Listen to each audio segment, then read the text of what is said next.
opportunity to live, have a family. I want to find more support to help more people. I live like them in the past.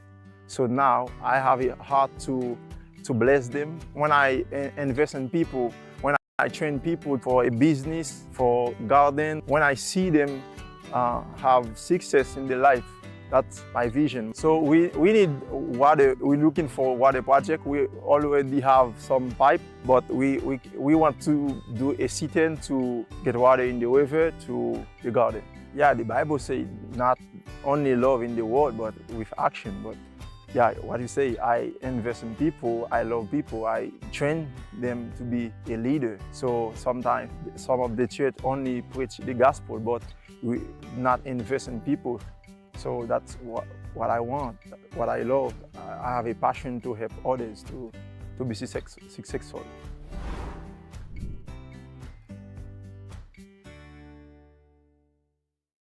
You know, I think it's an overarching awareness of what true poverty looks like once you've visited one of these countries. And maybe what's changed is just your outlook and perspective on everyday life, and maybe the things you would complain about or what you think you don't have compared to other people here in Canada.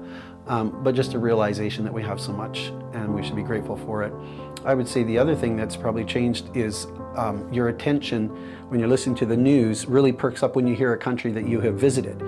Because all of a sudden you have a vested interest. It's not just the country, it's the people that you met, and you understand a bit of the context. And so for Haiti, which has been in the news a lot because of the political unrest and whatnot, it then causes you to pray. And so it moves from an interest to a caring to a praying. And not just as an individual, but collectively for our church too, because many people in our church went there, so that there's a bit of a collective sense of we want to care and pray for this country, when maybe before we didn't so much.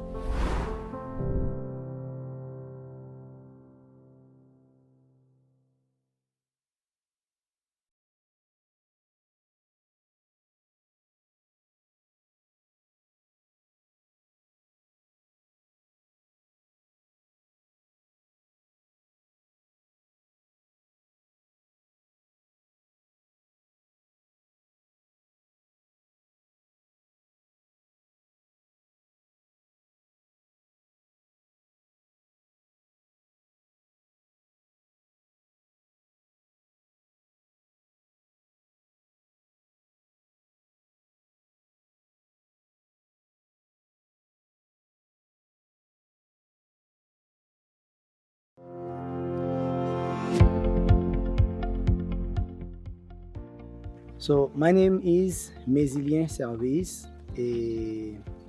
I live here. God sent a Canadian. He take me in his house. He seeing me a good worker. He took me to work for him. He paid my high school here, and then when I'm finished that, I go to Republic Dominican for my university.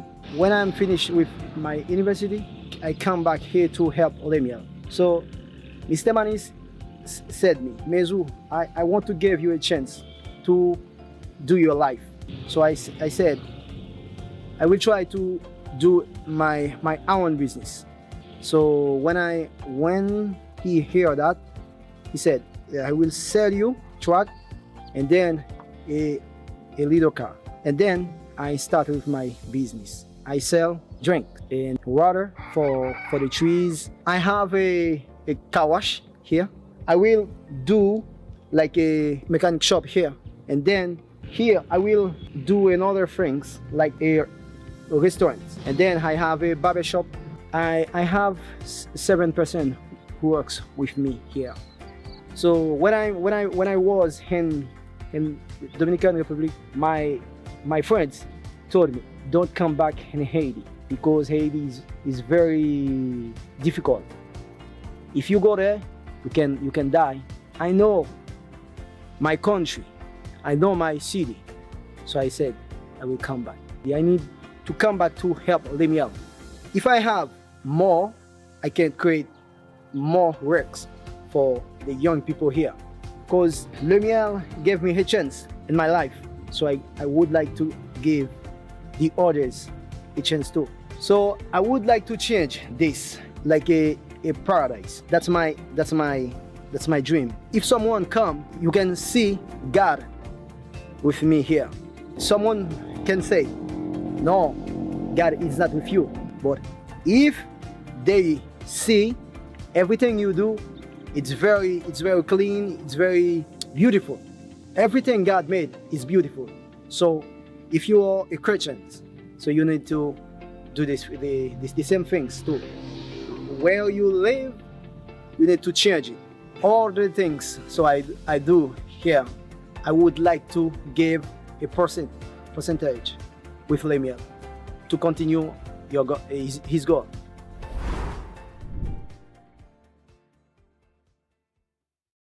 Auxilla was her name. Like, she came and to the training, and we weren't speaking specifically about shame and guilt and regret. We were literally there talking about violence prevention. And then this lady stands up and shares a story about something that happened with her daughter. She carried this shame that she couldn't protect her daughter, and she couldn't bring justice to her daughter. And because of what we spoke, for the first time in 30 years, she doesn't have that shame. Like, that was powerful.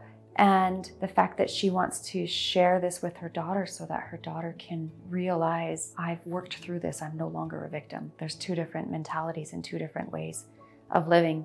We all have stuff that happens to us, and specifically with people that live in really vulnerable communities are just subjected more to violence and hardship and difficulty. Just to come as friends and colleagues from different communities and to be able to complement the work that they're already doing, offer some level of encouragement, some level of collaboration, that really, really stuck out to me too. You just don't ever know how the doors that will be opened and how your story or the stories that are shared can affect somebody else and the healing that can come through the sharing of stories.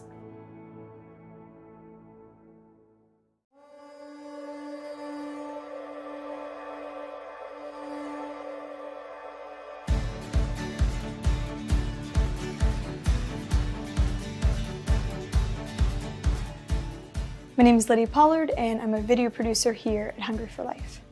Before starting at Hungry for Life, I was working at my church as a media and communications coordinator, helping with the website, social media, really anything to do with a camera. My work at HFL entails a lot of video editing, whether that's stuff that's sent in from overseas, like stories and testimonies, or just updates on projects and team trips. But I also get the chance to film stuff locally, whether that be with local partners or HFL staff, just getting people's stories and creating content for our website and social media page. Outside of work, I spend a lot of time outside, whether that be going for walks or bike rides. I also love youth leading at Broadway Church, and I help with some video content for an organization in Abbotsford that works with refugees. One of the things I really like about working at HFL is the opportunity to blend video production and ministry together. It's so encouraging and exciting to be able to edit a video that is somebody's story or testimony, and there's just so much power in sharing the Word of God through media, and I'm really grateful to have this space and so many opportunities to share all the work that's happening around the world. I honestly didn't think I'd find myself in a position like this, but I truly believe God led me to this job, and I love being able to blend ministry with video production and use this space and my time to further God's kingdom.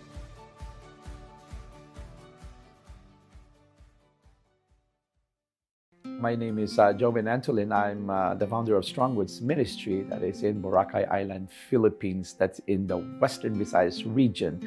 I'm a Canadian by choice, but I'm Filipino by birth.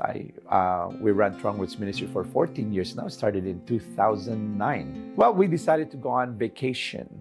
My wife says, we should go to the Philippines. And I said, why? We can go to Mexico, we can go to Europe. No, let's go to your place of birth. And I didn't know why, so we did. We actually went to this island called Boracay. I've never been there before, but it was really, really good. And we had a wonderful time. And then in 2007, she decided to, let's go back to Boracay. We brought some friends and we got there and something happened. We rode a motorbike and we were driving along. this jagged road, and we stopped by it in front of this school. The school was dilapidated, hardly any roof, there's no electricity, and the children that are walking, they're basically bare feet. And I asked a stupid question I shouldn't be asking, no reason to. I said, Lord, with a place that has such wonderful beauty, why such abject poverty? My wife and I looked at each other and says, I think the Lord is calling us to come here. It's a lot easier for us to bring money and bring resources, but that's not what God wants. God wants us to be there, to be in support of our community. And so that's what we did. We came home, we thought about it, we prayed about it, we packed our bags, and we left everything that we've had in Canada, and we moved to a different country called the Philippines. So when we finally landed in Boracay, we asked ourselves a question: what do we do? So we figured, well, the community is filled with poverty. Now, we can figure out that we can bring resources to give them food, but then again, for how long? So we decided the best way to get out of poverty perhaps is to provide education for those children that really wanted to go to school. So thus came in our child sponsorship program. This year alone, in 2023, we had 11 kids that started when they were in grade 5 and they just graduated. Some of those are now nurses, some of those are now engineers, some of those, they have achieved what we thought would be the most incredible thing for them. And the most amazing thing out of that is not that they got education. They realized that it is God and God alone that made that education work. We are just a conduit of what has happened. So the greatest joy for us when we're talking to them is, I said, we got an education, but because of that education, we found the love of God to be real for our lives. And that impacts them much greater than the diploma that they have received. Now, while we were running the child sponsorship program, we realized that it's hard for them to study when they're hungry. So we decided to start bringing in food to the community, especially in school. And then as we are going along with life, we realized that some of these kids or their parents or their grandparents, they get sick just like everybody else, but unfortunately they're not able to provide the medical needs because of the expenses. So we have built in a program where we would provide medical care to those people that needs specific medical care. Unfortunately, in our part of the world, there's not a lot of hospitals, and we would have to travel to as far as 6 hours to get the important medical procedures. However, God is good. We have the resources to make that happen. While we were doing that, we realized there's not any church close by. So we decided to open up Yapa Community Church, in which that I started and I'm pastoring at the moment. It looked like when we started the church, it's a Sunday school because majority of the people that are coming in are young people. And then their parents started to come there. We're seeing a lot of the parents are starting to go bloom and their love for Christ. And we are really quite happy with that. And then on top of that, sometimes we realize that there's about 20 storms that comes into our place. And out of those 20 storms, when they do come with a full force and they destroy homes. What we realize is that our place is going to end up becoming a place of refuge. And whenever a storm comes, they would just pack their belongings. 160 people would pack up in our homes and we would find them a refuge for the time being. So our place has now also become a place of refuge, which is exactly what we thought it would be. So when I told you much earlier when we asked the Lord, what are we going to do?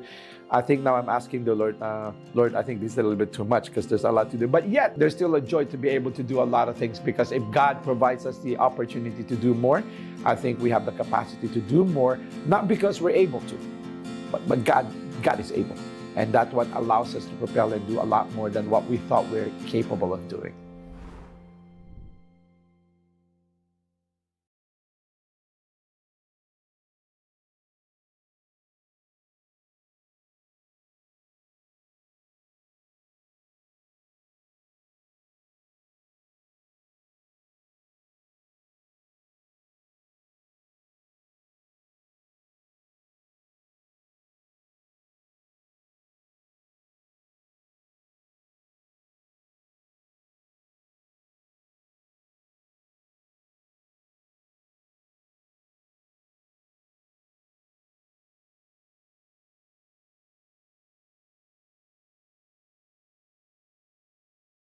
So yeah, last month we were in Kenya with the EVE team. We do education on violence and abuse and labeling the different types of those. Then we move into questioning the community members that come to the workshop and asking them to point out triggers of violence in their community.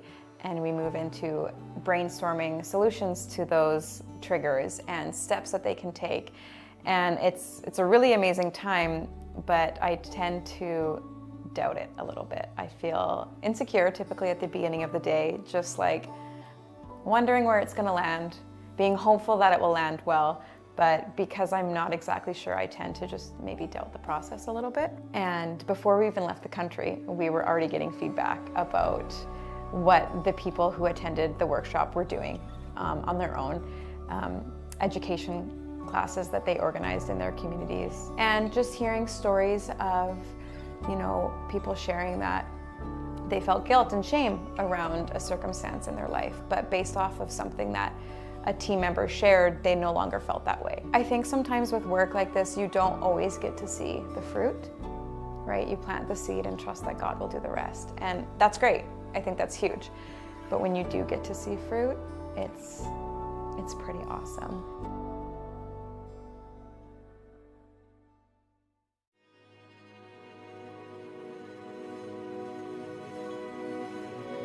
Mr. Man is just called Jefferson, and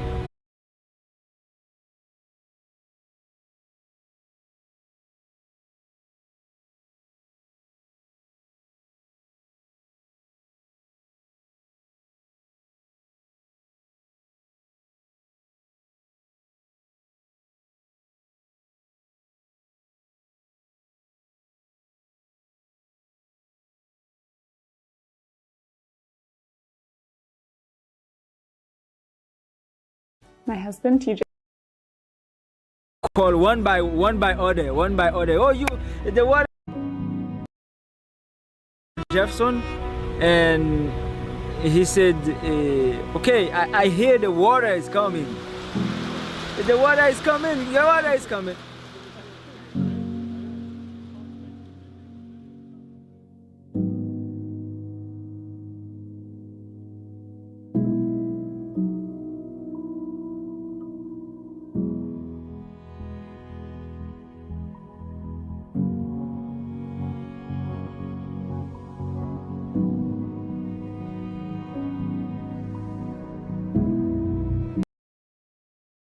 The water is coming down the ravine, so they all bolted across.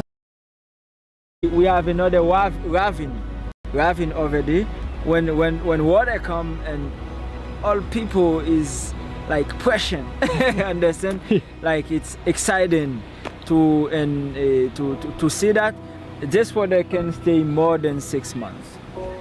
Yeah. More than 6 months. Sometimes it depends of the pressure on the water. We've been waiting for this for a long time. And then like if it were to rain on top of this, it'd be like, it can't get any better than that. That's just amazing.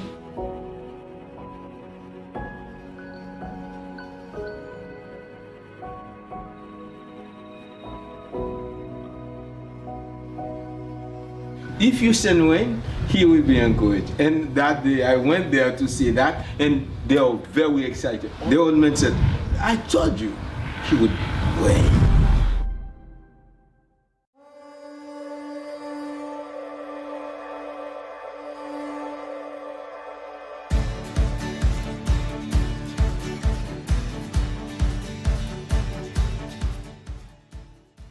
My name is Elise Galmet and I'm a project manager. Before coming to HFL, I was working as an education assistant at a middle school, but prior to that, I had studied international development and knew I wanted to be involved more. And then my husband, TJ, started working here and he was like, you would love it. And I believed him. So that's how I ended up here. I get to do a lot of behind the scenes stuff, mostly supporting our international partners. So partner care, doing reporting, planning for trips from the partner side of it, and kind of anything that comes up. Outside of work, I really enjoy hiking, seeing the mountains around here, and camping, and I am currently a youth leader, and it's really fun. I really enjoy the community within the staff at HFL, and just being able to hear so many stories of how God is working around the world so regularly. It's really refreshing for my own faith, but also just really cool to be a part of it and to be able to pull more people into it too. I really love that I get to be a part of what God is doing around the world and care for people in a very, very practical way.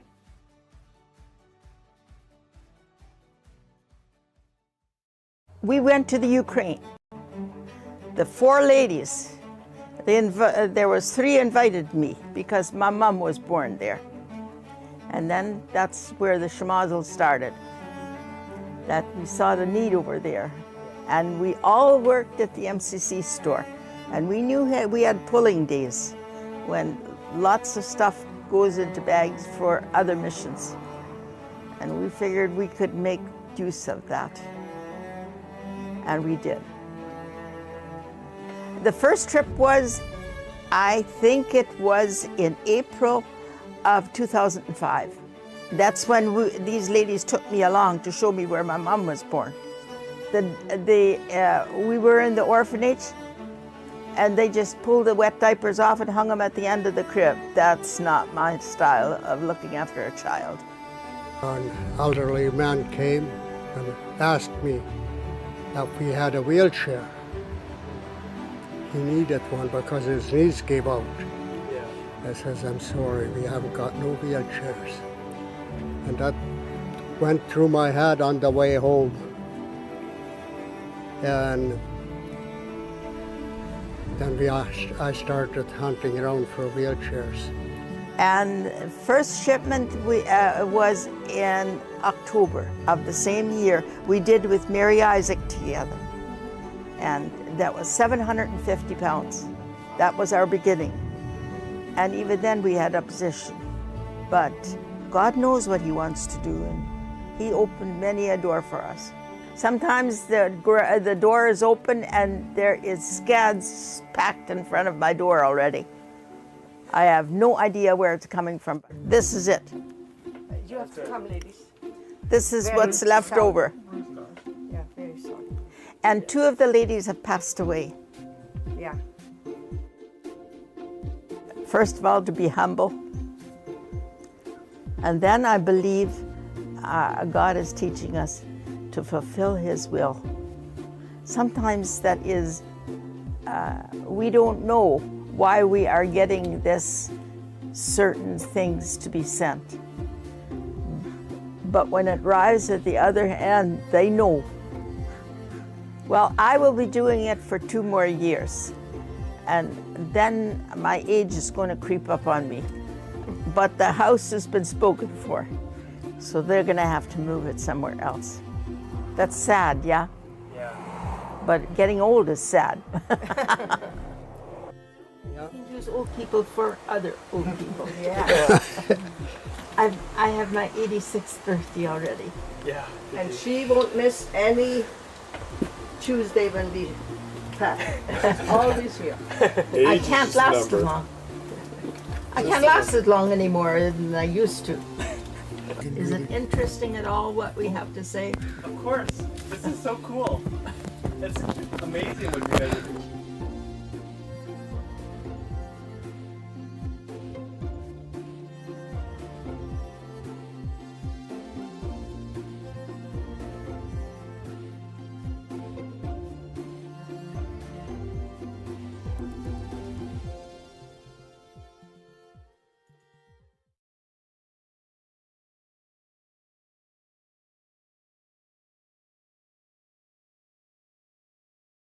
Like it's just, there's so many weird tensions that we don't experience here.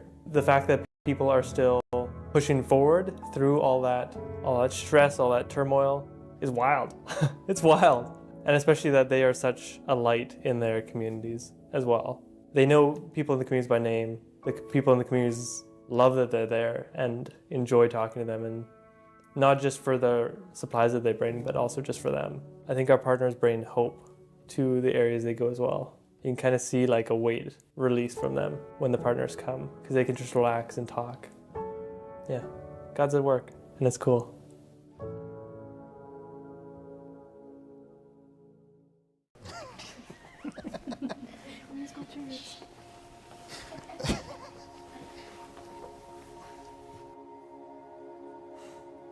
Seconds. Are you kidding me?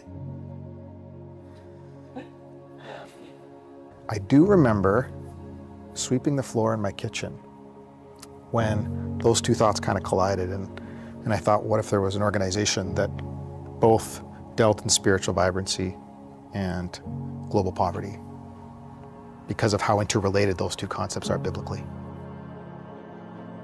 What if?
So to think 20 years ahead, I think we were like at the very beginning, like the thought of keeping it going for 20 years would be like, wow, that would be amazing.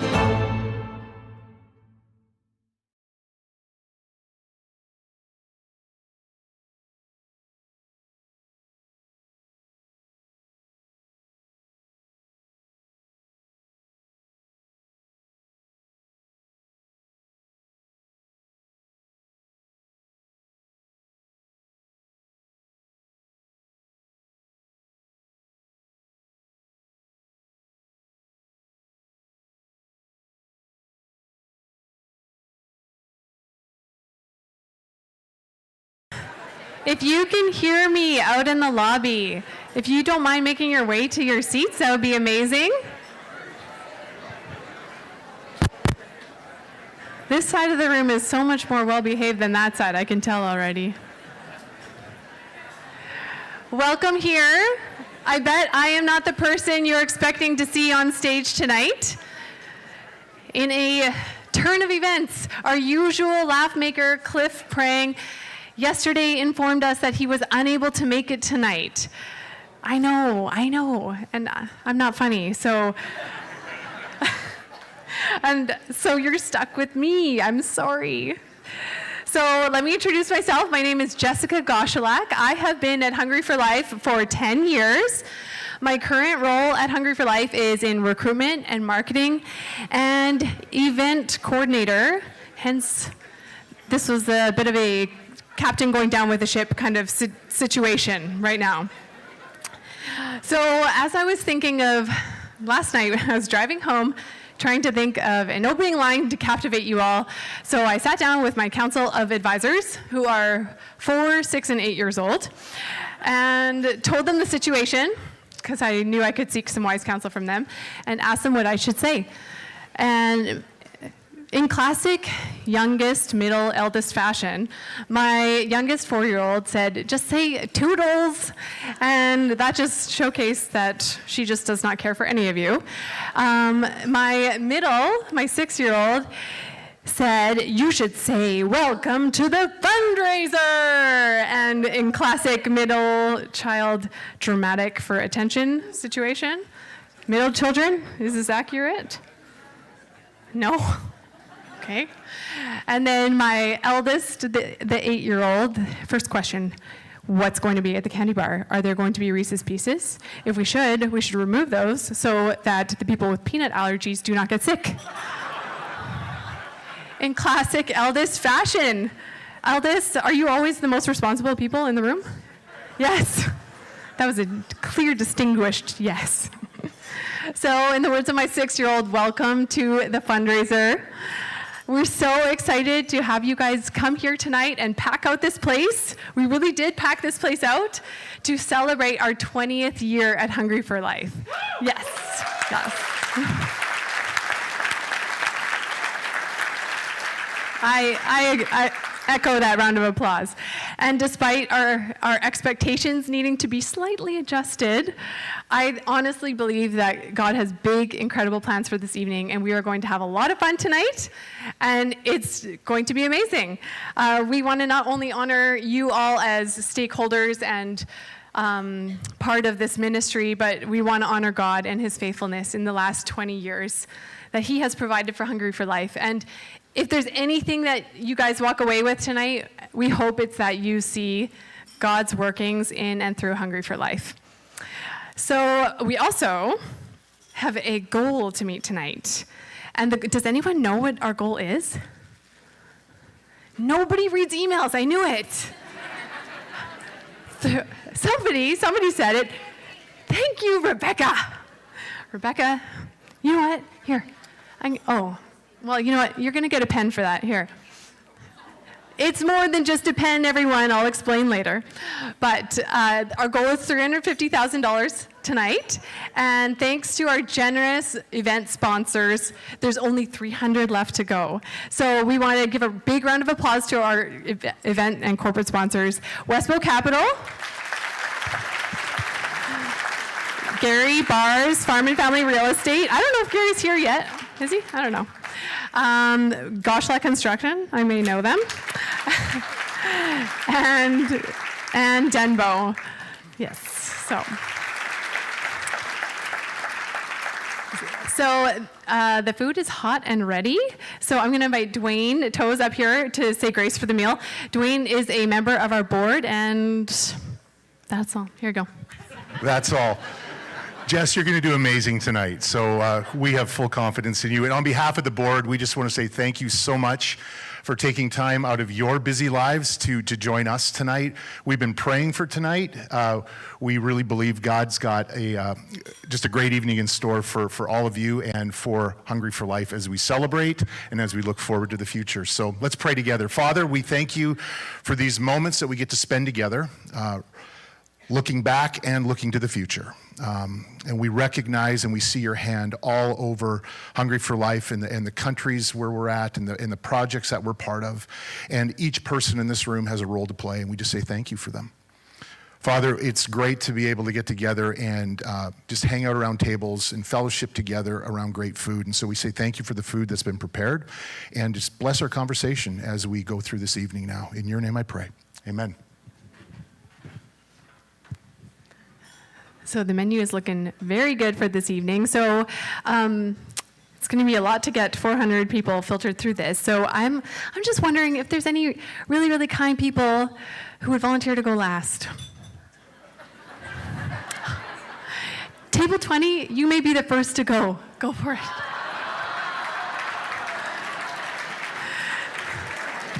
Yes. Good people do exist in the world. No, I'm serious. You guys are first to go. Go for it. Okay. And no, it's too late to volunteer. No. Okay. Next up. Wait, does anyone actually want to volunteer to go last? I actually do mean it this time. Okay, thank you. Those are my friends. Because of your selflessness, you all get a pen for the game later on. Okay. I will give that to you when I have a hand. Okay. the way table dismissal is going to go is cash bribes. So, the brown bills will get you food sooner. The pink, red bills, I don't know. Are they pink? Are they red? They might get you there decently soon. I'll wait. I'm fine with that. But that's how we're going to go with table dismissals. It's just cash bribes. Oh. Woo. Okay.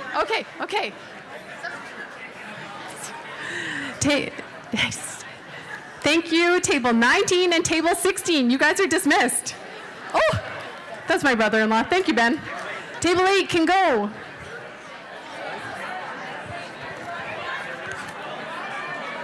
Table 12. Wait, what? No, you're going last. You're going last. Take your money back. Okay, hold on. Okay. Okay, hold on. Wow. What are you doing? This is a situation I never anticipated. Okay. Hold on a second. Okay. We just give her our credit card. Yeah. This is table 2 can skip the line and go to the front. I'm just, No, that's all I got. and, Table 3. and table 3.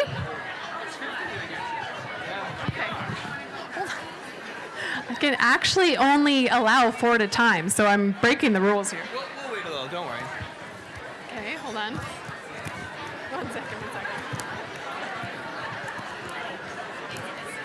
Okay, so I'm actually going to ask you guys, what's your table? Table 22 can go to the left buffet. There you go. Okay. Table 33 can also go to the left-hand buffet, my left. I don't know what your left is. You gotta say nothing less than a brown one, though. Okay.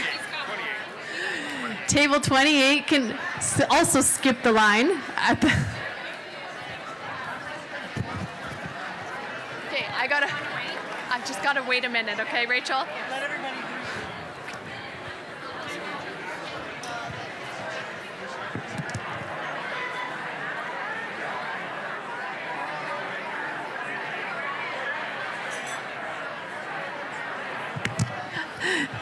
Y'all, I didn't know we were gonna make it rain tonight.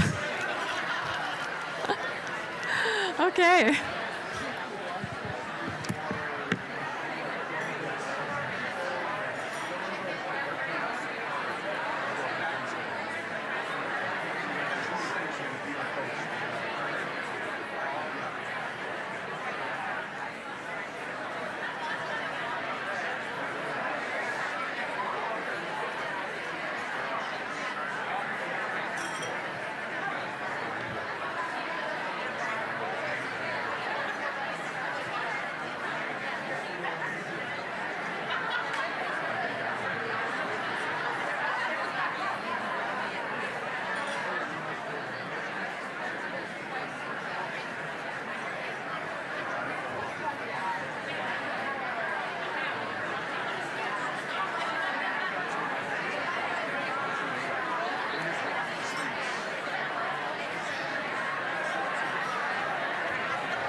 There was a gentleman here who said his table was 18, my age.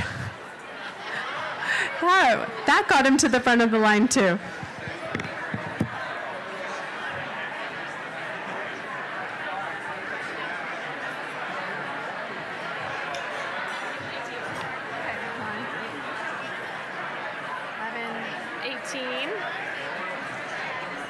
Hold on. Hi!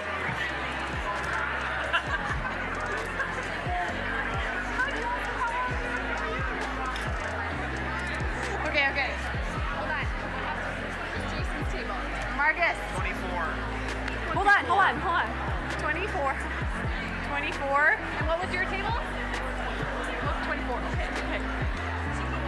and you were table 1, you're in the next batch. Which one is Jason's table? 7, okay.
Okay, we can release our next set of tables, which are 31 and 36. You guys can go to that side of the buffet. 38 and table 9 can go to that side of the buffet. And I just wanted to let you guys know during the shopping or during the dinner hour is also your time to shop.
test.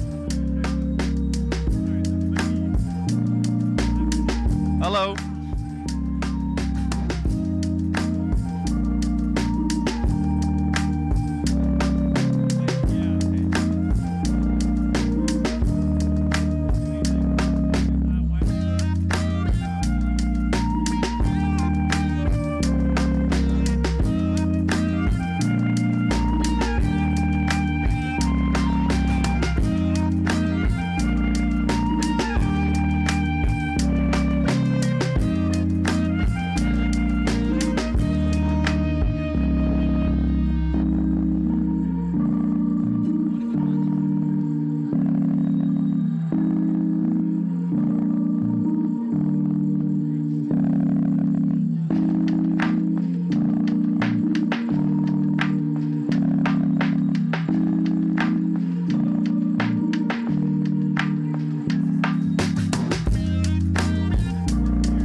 Hello everybody, welcome to the live stream here at Hungry for Life at our fundraiser. As you can see behind us, everybody's still eating, having their desserts and getting all their candy. I'm just going to walk around and I'm going to show you a little bit about how people are doing, what they are doing here, and what brought them here. So I will start with Lydia. She knows this already, so I'm going to go to Lydia. I will talk to you later. Thank you. Have a good night. So yeah, we're slowly walking over to my table. I will show you some friends. I think they will like it. No, they don't. It feels like I have so much power with a microphone in my hand and everybody's avoiding eye contact with me right now, which is pretty fun. Let's walk right over here. Okay, so this is the table I'm sitting at. So I will ask some questions. You first. So can you tell me a little bit who you are? Because you're quite famous within the Hungry for Life world too. Abby's brother. You're Abby's brother? Yeah. Okay. Yeah. And who are your parents? David and Heidi. So that's good. Yeah, he flew all the way from Saskatchewan to be here for 20 years. Can you tell me a little bit about how you're doing, what you're doing right now? Yeah, I'm just here to support the 20th anniversary. Really excited to be here and to support the family and the organization. Really proud of what they've done. Yeah, cool. What part are you most looking forward to tonight? I think seeing all the memories and seeing the journey from start to finish all the way to where we are now. That's cool, thank you. Yeah, we're gonna start very soon. I'm trying to make eye contact with Jessica, but she's still doing things. Let's see, can I hook somebody else? Hello, can I ask you a quick question, Charlotte? So I'm also doing a little bit of an introduction for all the new staff that are coming on, and Charlotte is one of them. And yeah, she's fantastic already. And she's joining soon. Can you tell me a little bit about who you are? My name is Charlotte. I am the Executive Administrator at Hungry for Life, and I moved to Chilliwack a week ago, so that's exciting. That's really exciting. So what are you going to do and what are you looking forward to? I'm really looking forward to being a part of this organization that has had 20 years already, and to step in at this point to see the history that's here. I'm really excited for that. I am going to be providing admin assistance to the leadership team and hopefully helping them to have fuller capacity. And I'll be at the front desk if anybody comes into the office. So what's your first impression if you look around the room and if you see what's going to happen and all the preparation that went into the fundraiser? What are you most excited about to see tonight? I'm excited to see a lot of the stories and the history of Hungry for Life, and for myself as a new staff coming in, it's been really cool to learn a lot of that over the past couple weeks as we've been preparing. So to see that and to see where we are now and then what we're going to do in the future, I'm excited. Yeah, that's super cool. Thank you for sharing that. I'm looking forward to tonight too. So we're going to make a little more of a bit of a walk. I get my steps in today, which is really nice. So we will be sitting down for a couple hours after this, and there will be different elements. We will look back on what we do in the last 20 years, and we will look forward to all the other things that are coming. It's just so funny to see how people freeze when I walk past. Can I ask you a quick question? Sure. Who are you and what are you doing here? And what brought you here? My name is Colby. I'm here because I was invited. Right, nice. And what am I doing here? Yeah, what brought you here? I know RMC tonight, Jess. Oh, nice. And wanted to come on and sponsor her or support her. Cool, cool. Yeah. Have you been involved with Hungry for Life at all in the past? Not yet, no. My first time. Oh, that's exciting. So do you know what's going to happen tonight at all? No idea. Okay, so the food was good, so that's a good start. Yeah.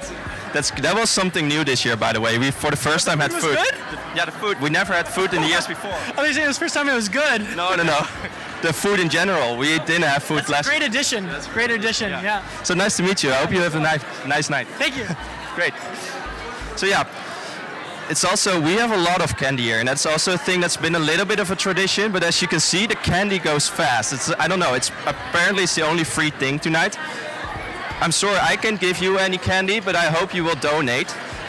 So let's take a look. Let's see if we can ask some questions to people and see why they like the candy so much.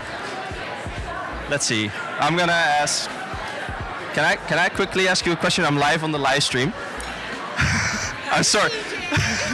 Oh, you know the cameraman. So, Yes, I do. can you quickly introduce you and how do you know TJ? I know him because he was in Kenya when I was in Kenya back at the end of September. So that's where we met. Oh, that's so cool. With which team did you go to Kenya? I went there with the Eve team. Can you explain a little bit about what the Eve team is doing and what you did in Kenya? Right.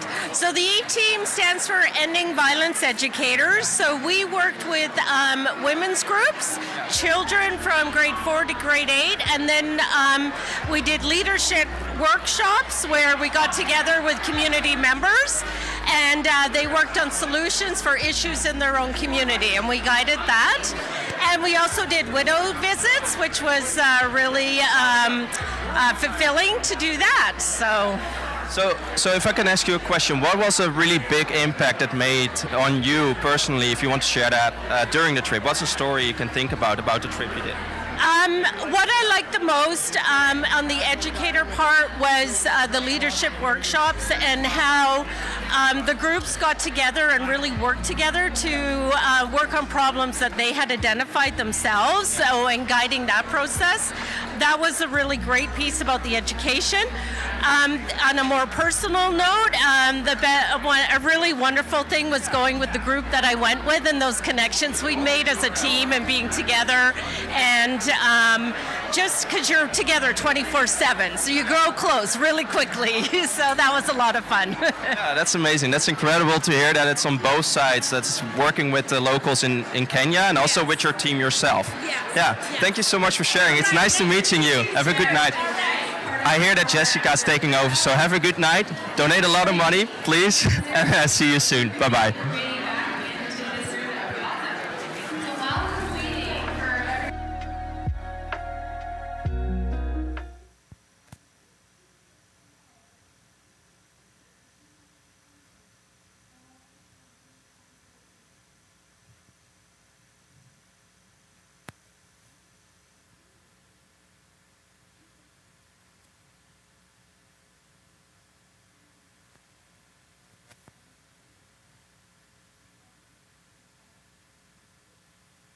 Claim your prize.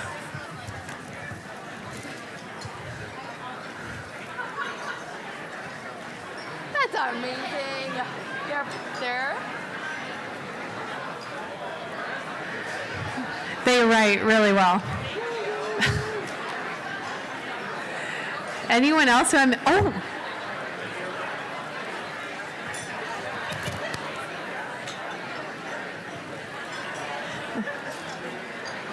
And what are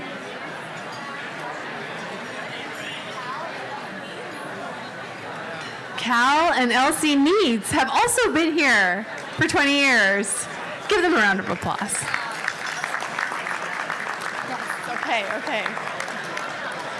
Okay. So before we get into the more formal part of the program, we wanted to play a little game. So staff,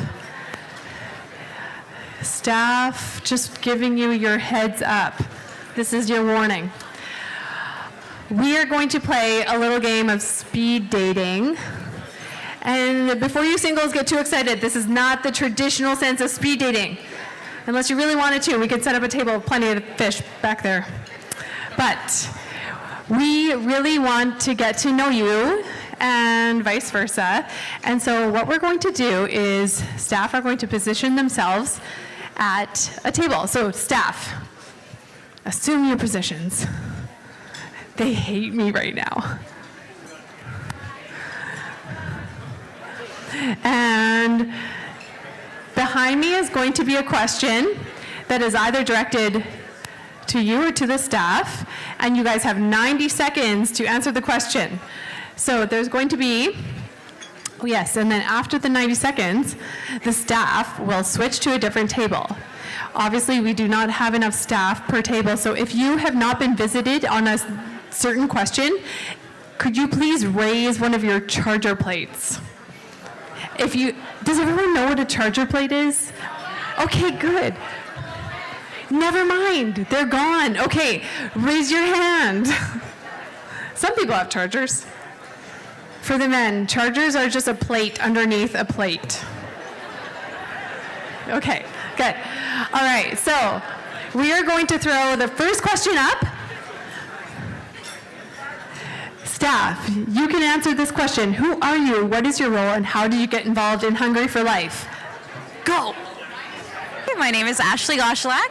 I work in our teams and projects department at Hungry for Life, so that's all the behind the scenes of getting the team on the field.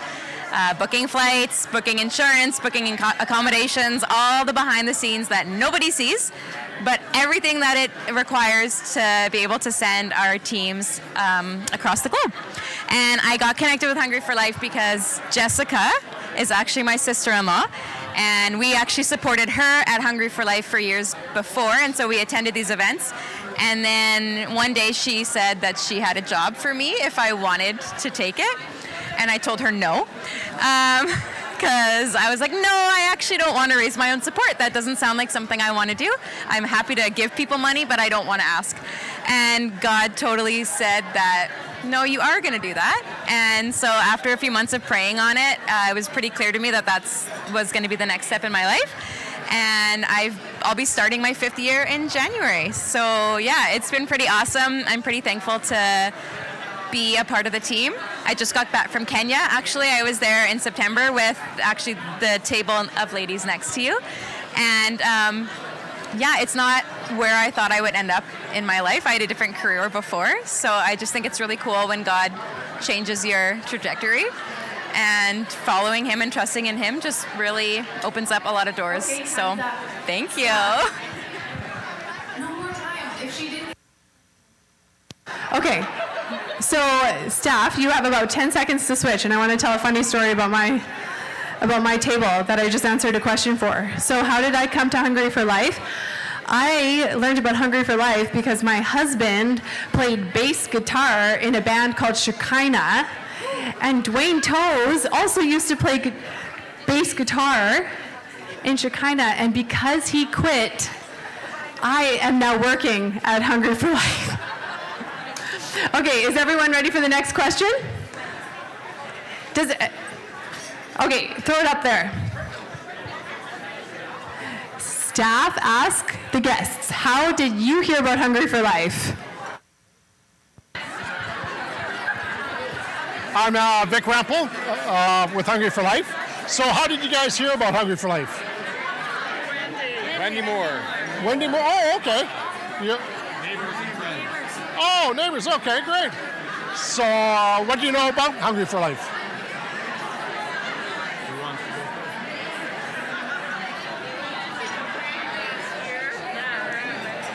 Pardon?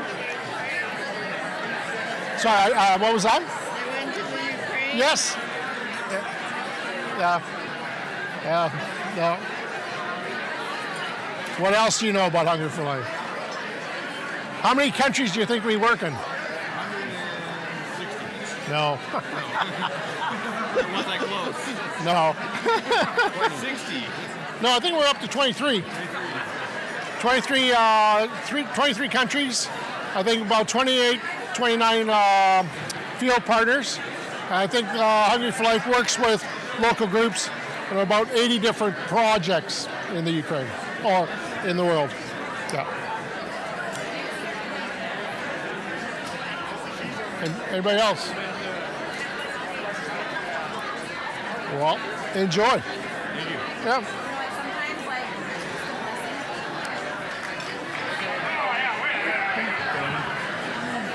Okay, who has not had a staff member at their table this last round? Okay, staff, can you take a look and find a table that has not been visited this past round?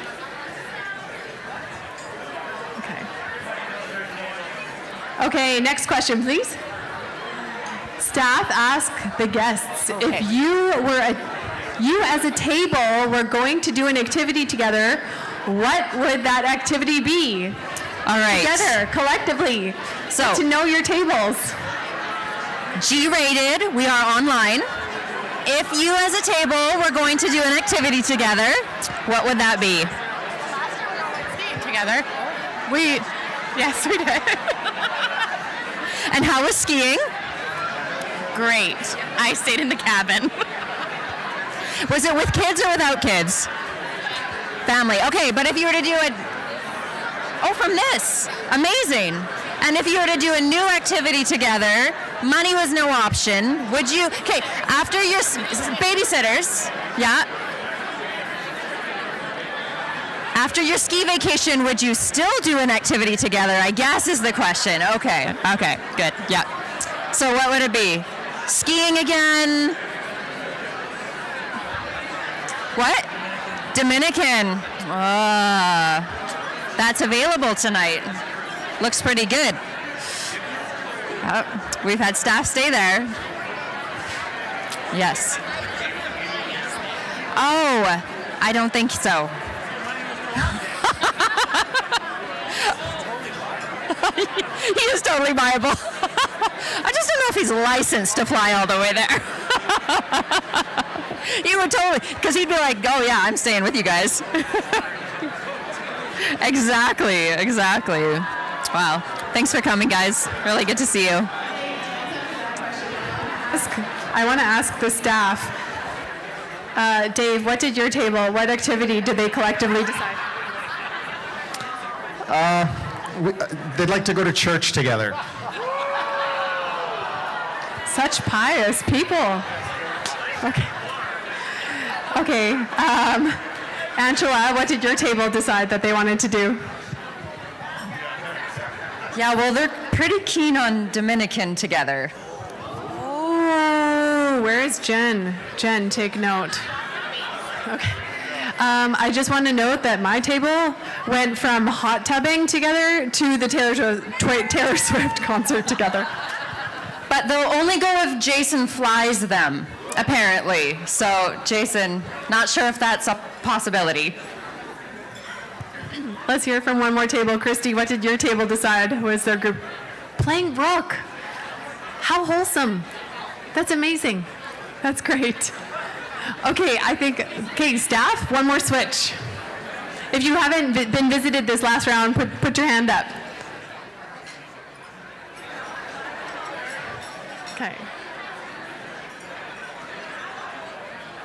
Okay.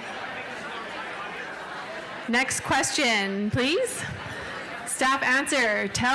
This is going to test the staff's knowledge. Tell us about one project that HFL is involved in. All right. This is weird. I'm talking to the online audience as well as to your table. So one project that HFL is involved in, there's so many projects, and I don't know what your guys' connection is all to HFL, but one really neat one right now is a high school that we're building in Kenya. It's our largest project that we've ever done. It's a massive building. You're going to see a little bit more about it tonight. But the cool thing is that there's 450 kids that are going to be able to go to high school and get a Christian education. It's a really high elite school, so they're going to get a really good quality education. And we're nearing completion on it, so I'm getting excited about it. So that's the one project I wanted to. Cool. And I know who you are. What's your connection to HFL? Wendy is a friend. Wendy's a friend? How about yourself? All through Wendy. Is this Wendy's table? Wendy's table. All right. Very cool. Well, thank you guys all for coming out tonight. Yeah. Any questions about any of our projects or? Yeah. Yeah, it's in a rural part of Kenya. So you fly into Nairobi, you take another flight to another village, Kisumu, and then you drive about an hour and a half out into the middle of nowhere. And all of a sudden towers up this beautiful building. So it's impressive. Westbow Construction is our main donor group. So yeah, local Chilliwack company. So. That is the last of our speed dating questions. And I just want to hear from, let's say, this table. You guys got stuck with the talker staff. So what did you learn about Hungry for Life? Oh, Jason, school in Kenya. That exists. That checks out. Okay, good. All right, staff, you guys can take a seat.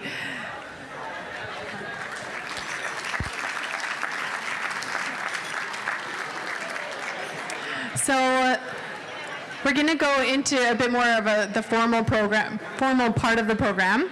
And over the next little bit, we want to take you guys on a journey from the past to the present and a look at the future. The next video that you're going to see is a look at the first decade of Hungry for Life. You'll get to see a little bit of the humble beginnings, sense a bit of the nostalgia, and you'll probably meet some of the old staff. Actually, I want to pause there for a sec. I want to see, actually I know, there's a few staff members here, or ex-staff members. I want to see who in the room has worked at Hungry for Life. Can you guys stand up? Yeah. Yeah. This guy hired me. Found it. Nice to have you guys here.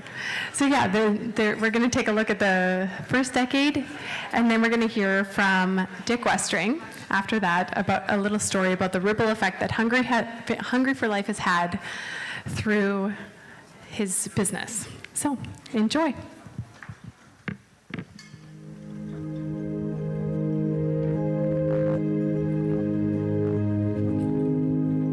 For me, it was kind of a pretty exciting time. Even the thought of raising support, although a little bit scary, wasn't overwhelming. It was just something you feel called to do, and I feel like that kind of pushes you through. Like, God's calling me to do this, so yeah, why would I shy away from it, type of thing. I think the thing that started to amaze me right away, I remember when you said, "Can I talk to you about coming on staff?" That was one of the many moments where I started to think, oh boy, someone's taking this seriously. Like, there's people, the first fundraiser that we had, I remember Heidi saying to Jerry, "This is working," and people were starting to make big decisions based on this, and I had so many feelings of I don't know what you'd call it, like kind of an awe that people are taking this seriously. People are making major decisions based on this, and right away I realized that was God. You know, that was God breathing life in.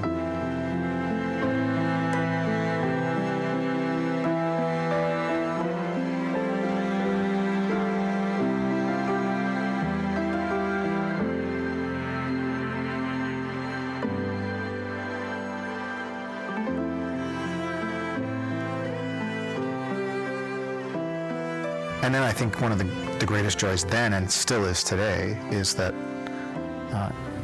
with the exception of Wendy, who came on really early, this group of people were in my youth group when I was a pastor. And to think about working with your youth, changing the world 20 years later, is every youth pastor's dream. And that's still something that I think about on an almost daily basis as one of the coolest things over the last 20 years is this group of people. And I could tell stories about when you were all in youth ministry. And to think now that you are the older group of people in HFL and there's younger leaders coming that are younger than us is a pretty amazing thought. I remember you talking about like Shekinahs and stuff from the stage and leaving the world in a better place than you left it. That's become a reality. I do think we've left the world in a better place than we found it. Well, I want to be a part of Hungry for Life, and it's more like we have an appetite, like we have a hunger to be a part of what God's doing. It's not an obligation. We don't feel like we have to do it. We do it because we want to and we're hungry for it. It would have been a dream to have groups of people committed to changing the world with their own skills over a decade. It's so cool to reflect on that with you guys. And a great example of that would be the Eve team. You were the catalyst of starting the Eve team. Yeah, that's a cool one. That's my fave. 11 years ago, when the Eve team first started, it was called the Sane team at that point. Our very first trip was to Kenya, and at that point it was just an idea. It was an idea that we didn't know whether it would work, whether people here would find the message of love and peace that we brought as effective. And since then we have done, I think, 10 or 11 trips to different countries in the world, and we have found that what we talk about is such a simple message, but we have found that it resonates with the people here. We have challenged them to look at their community and what's happening in their community, and they have risen to that challenge time and time again.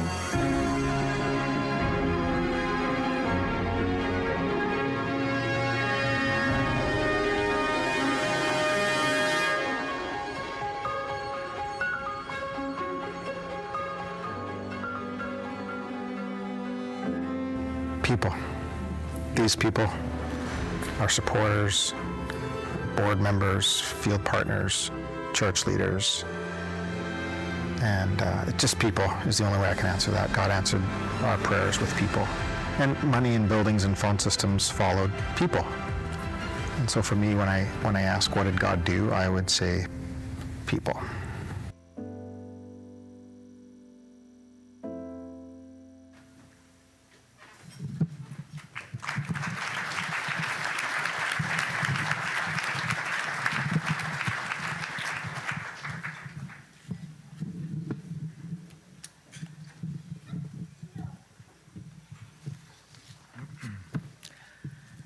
Good evening.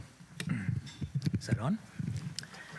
My name's Dick Westring, and my wife Marianne and I have been working with this amazing organization called Hungry for Life for the past 15 years. A few weeks ago, Jessica Goshelack asked me to share at this event the ripple effect that Hungry for Life has had in our lives. I was trying to process ripple when I'm actually thinking tsunami. I was wondering how many hours Hungry for Life supporters would be willing to listen to my lecture on the positive impacts of working with Hungry for Life for the last 15 years, when her next sentence was in 5 minutes or less.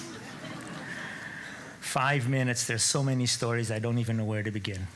But all right, in 5-ish minutes, I'd like to share with you a few different stories of Hungry for Life ripples in 3 different countries. The first is Haiti. 2 of our adopted children come from Haiti, so we wanted to do a project in their birth country, and we joined Hungry for Life in building the Haiti Free School in Mirabelais. In 2008, we sent money to buy the property and then to start building the school. A while later, when we arrived to visit our school, we were very surprised that the property had a big block fence all the way around it, and there was no school building. At first, I was very frustrated and angry, but then I was made aware that the local culture demanded that a property was first made secure with a fence, and then the building could start. That was the culture. Naturally, the first blocks that we sent there were meant to become a fence and not a building. I learned an important cultural lesson that day, and Hungry for Life does a great job of helping their teams understand the local culture. I'm a builder, and I wanted to build a school. But I was reminded that it's not the building that is so important, it's the fact that illiterate children are getting an education. In the following years, we managed to build the classrooms ahead of the school's need. Today, the Haiti Free School has K-13 and a total of 500-ish students. The HFL ripple effect is that many Haitian children are being educated that would otherwise be illiterate. Praise God. For our family, these mission trips were a great experience, so we wanted to include our employees in this adventure. Hungry for Life has helped Westbow Construction take over 100 employees and friends on short-term missions in various different countries. I maintain that we all come back from these mission trips as better people. We see and experience some hard things together, but that creates special bonds. We come back humbled and more inclined to give back. So what started as one family's mission trip evolved into many trips over many years involving many employees. Today, Westbow's 350 employees' goal is to positively impact 1 million lives. So there's another pretty big HFL ripple. The next ripple story is about a young man named Tilahun. Tilahun was a kid who lived on the street in Addis Ababa, Ethiopia. One day when he was 8 years old, a Canadian lady named Sharon Green picked him up and sponsored him to go to English-speaking boarding school. So all of a sudden, this penniless street kid had food, housing, and an education. Tilahun graduated to become a translating travel guide. That's how Marianne and I met him. Tilahun had also started a local volunteer group called Simple Acts of Kindness, dedicated to helping the street kids in his city. Hungry for Life came alongside him, coaching him and mentoring him. Today, he sponsors 45 street kids to go to school and sponsors another 300-child feeding program. The feeding programs are really important in the developing world. In our culture, we can't imagine not eating for days, but this is a sad reality in much of the developing world. When children are hungry, they can't learn, and the lack of proper nutrition negatively affects their brain development. When we're talking about a Hungry for Life or an HFL ripple effect, here's a street kid that somebody supports. That child gets an education. Hungry for Life mentors him. Now he changes 345 children's lives for the better. Praise the Lord. Yogo, Kenya. Silas Odur was a preacher's kid in a tiny African village named Yogo. The preacher had no money, so he was unable to send any of his children to school. But someone sponsored Silas to go to school. Silas got good grades, and so he was able to get a scholarship to a high school. He did well in high school, so he qualified for a student loan to go to university. At university, he met a Canadian girl. He married her, moved to Canada. In Canada, he became a microbiologist. He bought a car, bought a house, started a family. Now he's living the Canadian dream. Except there's a problem. The problem is that Silas Odur could not forget his illiterate village of 3,000, which had no school, no potable water, no electricity, not even a road into the village. So Silas and Kimberly decided together that they would sell their house, sell the car, pack up the baby, go to Africa to help their villagers build 2 primary schools in villages where there'd never been a school, bring a road into these villages, bring hydroelectric power to these villages, drill a well for clean water, and introduce irrigation for growing food. Today, a high school is being built so that the children in his villages stand a chance to break the cycle of poverty in their generation. The ripple effect of a penniless kid getting sponsored for school tuition is today affecting literally thousands of people positively. Praise God. We take so much for granted in Canada. The Lord has done great things through HFL, and He can use you to further His cause. I've shared with you some examples of children who were given an opportunity by some caring person to go to school. The difference that Silas and Telehun are making in this world is huge. And we can all sponsor a student. If we say, yes, Lord, that ripple could become a tsunami.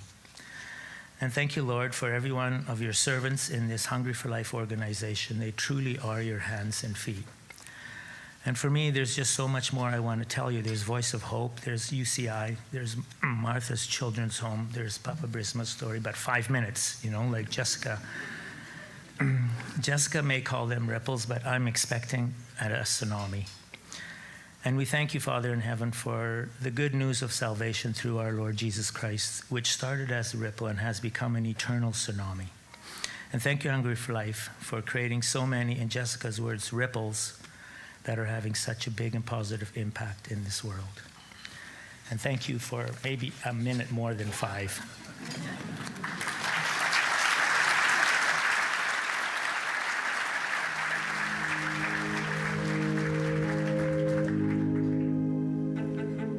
I can't explain what God does in a heart when He calls somebody to do what He's called them to do.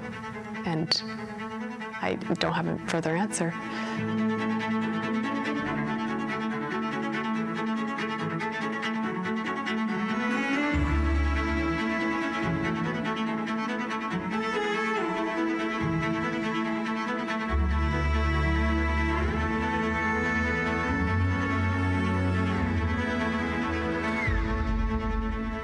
Giving up what we have chosen to give up, to do the thing that God has called us and asked us to do. It's a cost for all of us. So to be surrounded by people who have gone through maybe in different ways and choosing to raise their support, it's a really amazing work environment to be with that highly motivated people like what we have that surround us.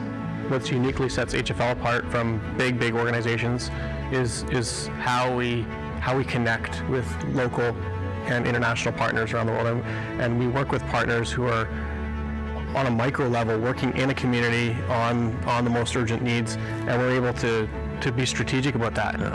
For me, it's an honor to be able to serve under our local international partner here. Daily, we're seeing little inbreakings of the kingdom, and that's what we signed up for. So it's exciting.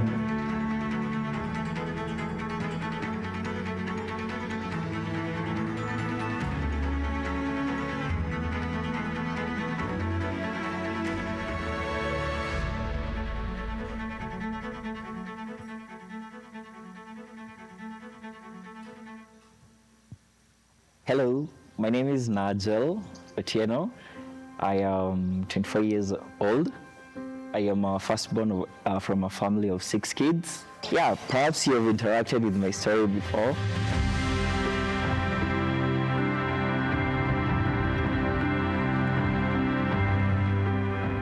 I had an accident. I got hurt while playing football. Hurt my right ankle that led up to infection. Because of the infection, my foot had started rotting, which led to now me being disabled. I used to hide myself actually from the face of people because people point hands at me and the stigma was just so great. The emotional drain was just tearing me apart until I started having a relationship with Jesus, because I remember it's Dave actually who preached Christ to me when I was in this bed almost dying, and my journey now started taking a different trajectory into the lines of leadership when I first did the Fullwell training, leadership training program that was first done by Dave in CIA in 2018. And from that, I've seen exponential growth, not only for myself, but people around me, because I ended up starting a charity group actually. Because out of my pain, I saw teams from Hungry for Life showing me love, being there for me. And I was seeing people who really cared and loved me. And I was so moved, so much touched with the heart of compassion that I wanted to be there for other people in the littlest of ways that I could. And I've seen that have great ripple effect, not only in my life, but in the lives of even the young people whom I'm leading and I'm working with. Because God creates no one for no reason. There's a need that God saw that necessitated our presence at this particular point in time. And that's why we are here today. I was going to say that we have a unique opportunity to bring people along with us on this journey. Mm-hmm. It's not just a job for us. It's like so much is about relationships, and there was a time in my life where I stopped thinking about raising support instead of giving people the exciting opportunity to be a part of what God's doing in this world. And He's just using us as a tool. He's called each one of us to this, and being able to sit down with people and say, hey, look what God's doing in this part of the world, and you know, I'd love for you to be a part of this. It's exciting. What do you want to praise God for? Our partners. Our staff. His faithfulness. His goodness. I think giving what we've needed when we've needed it. And I just praise God for breathing life into the organization by bringing you all here.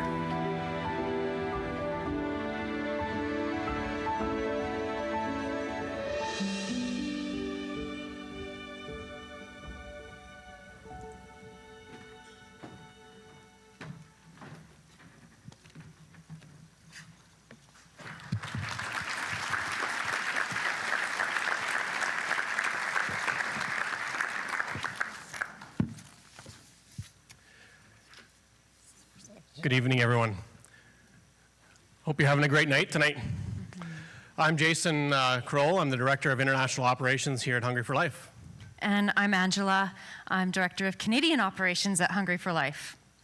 Basically, the two of us oversee, support, help all of our partners, Canadian and international. Yeah, that's kind of our job. Anyway, we're celebrating tonight. On the way here, I was listening to the song, and it was called My Testimony. And did not think I was going to get emotional.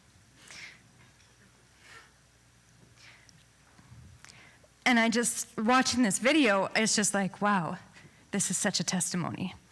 And so thank you for sharing in this night with us, celebrating 20 years. You know, when I started at Hungry for Life, and I think back to that fall of 2023, me, Dave, and Chad, I had no idea I would be standing on this stage tonight looking back at everything that's been done. It's been amazing. And we've seen incredible impact. Lives changed over these last 2 decades, and I'm really so grateful and thankful to have the privilege to be part of this work. And all of you in this room are a part of that work as well. Thank you, Ange. We get the immense privilege each and every day of seeing how the direct impact of sending project dollars overseas affects lives. And we've seen some of those stories here tonight. This year alone, we've been able to implement over $2.8 million in projects. This impact is largely because of your investment in our ministry. It's been the driving force behind HFL for the last 20 years. And through your unwavering support, we've been able to see different miracles happening around us. Your support for not only operations, but also for projects and for staff. We want to share a few stories here with you tonight. Pastor Silas had a prayer, and you've seen it, you heard a little bit in a video. He had a prayer that God would raise up leaders in his community in rural Kenya, and that these leaders would be able to get an education.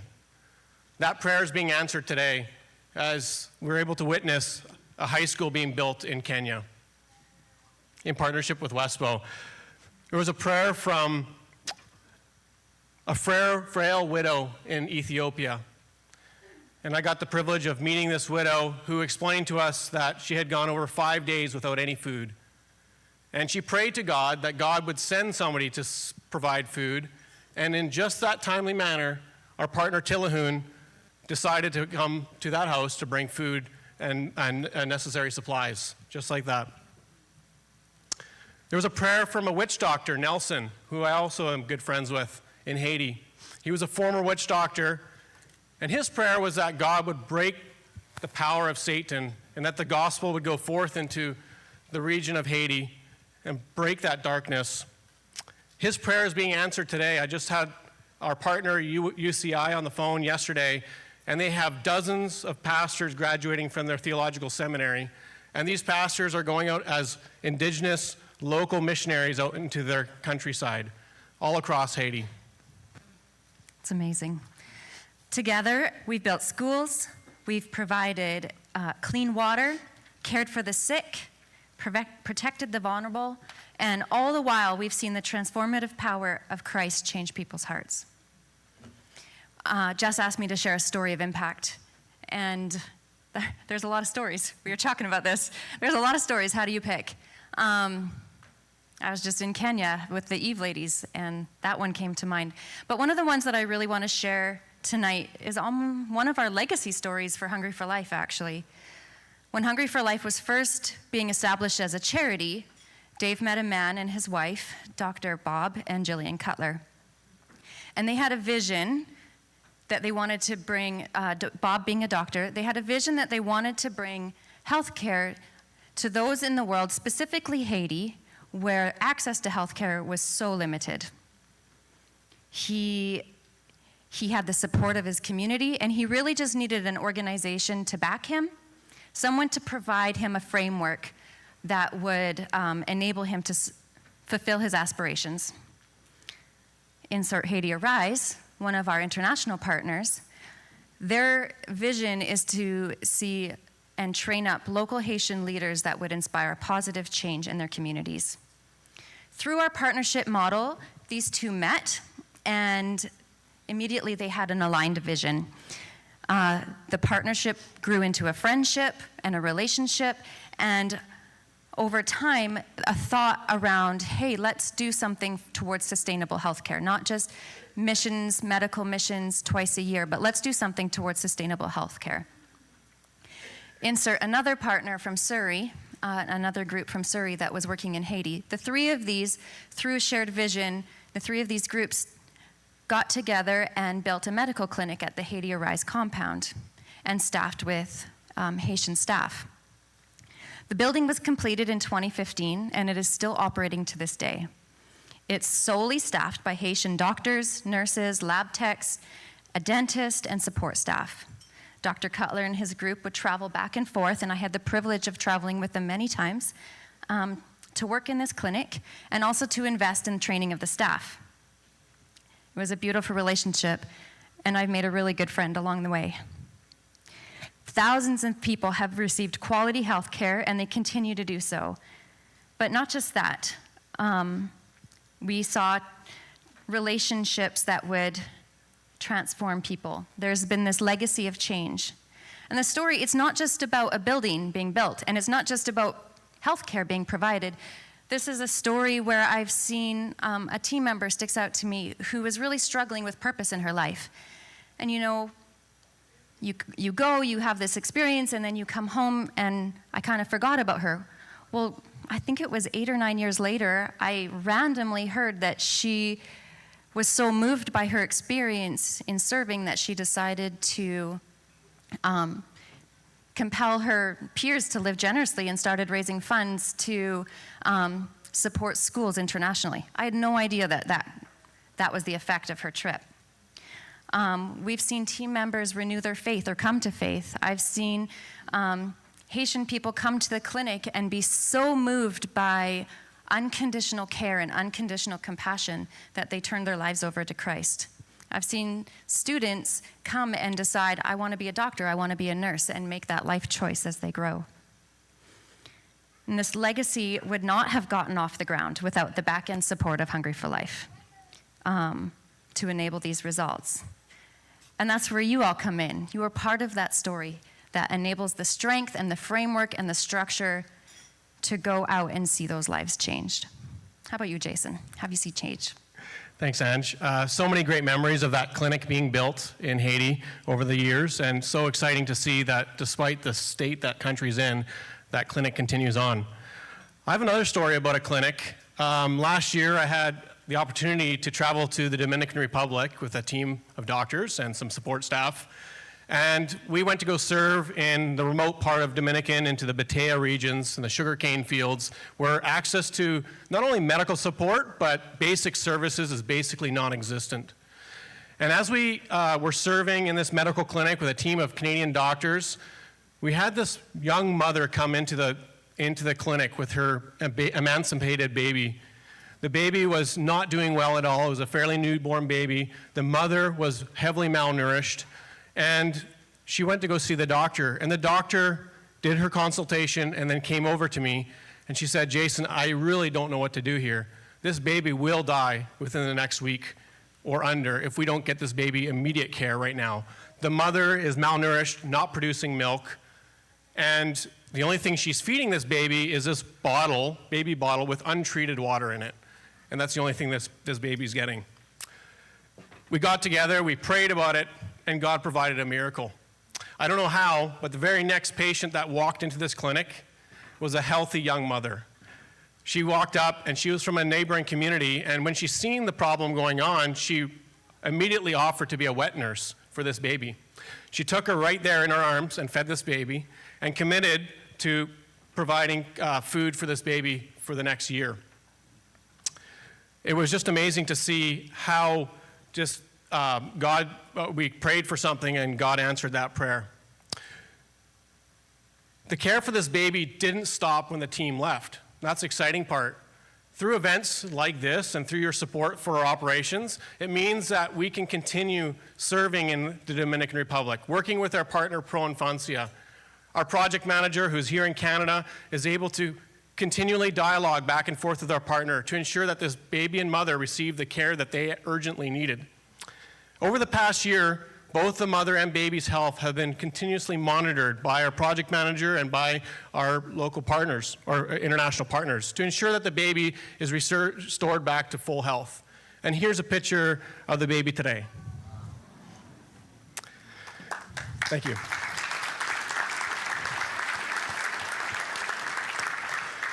Tonight, each and every one of you are playing an important role in making a difference, allowing us to continue supporting projects just like this, serving in the communities in the Bateas, but also serving in Kenya and other places around the world. This event and your continued operational support for our organization means that we can continue fulfilling our commitment to the 100% model. It means that when local partners, which so many of you here represent different organizations or community groups that go on trips or raise funds, we can now commit that every dollar that you raise goes directly to projects. Over the past 20 years, we've seen so many lives changed, and none of this would have been possible without your support for our ministry. So the question of the day, why are we all here? We want to raise some money. But really, we do have a big goal. We have a big vision, and we trust God every day for his faithfulness, and we've seen him show up in incredible ways. But again, back to the money. You got to know how to give. So, a couple ways to give if you don't know already. We have, just behind that pillar, there's a little table. It's called Pick Up the Tab. You can scan one of those QR codes, and it leads you to directly support an area of the ministry that keeps the lights on, keeps paper in the photocopier. Not that we're using too much paper, but it does pay the internet bill as well. So, that's super helpful. And so there's Pick Up the Tab. The other way is you can go right on your phone, hflevents.com. It brings up the Givergy site, and on menu you can click Make a Donation. It'll hold it in your cart there. And that feature will be open even after the silent auction is done. And you can also go to the Hungry for Life website, become a monthly donor, or give a one-time donation there. And then, of course, bidding up in the silent auction, live auction. You have a rival in this room somewhere, you can just keep bidding those people up. And then lastly, good old-fashioned cash and check. We have some friendly staff at the back that will help you out with that when it's time to go. So there's that option too. But in all seriousness, I want you guys to know the value that you bring to this ministry. As we both said, over the last 20 years, we've seen lives transformed. We've seen dreams realized, futures made brighter because of your unwavering contributions and tireless dedication. And I'm speaking to everyone in this room. I'm speaking to our guests, but I'm also speaking to our staff. The time, the energy, the late nights, the early mornings, the long flights, coming to events like this, just continuously giving, supporting, prayer, everything needs to be cloaked in prayer, has enabled the results that we've heard tonight and many more to happen. It's a testimony of our faith that together through Christ, combining effort that's guided by our shared vision, that creates this incredible potential that we have to make lasting change in the world. So what does our future hold? I don't know, but I'm pretty excited about it. And so much is obvious, this much is obvious to me. We can't do it on our own. So let's continue to stand together, united by love and compassion, and bring our collective gifts to the table so that we can create positive change that will endure for generations. Thanks so much. And like Mr. Westering said, let's make it a tsunami. Thank you so much for having us here tonight.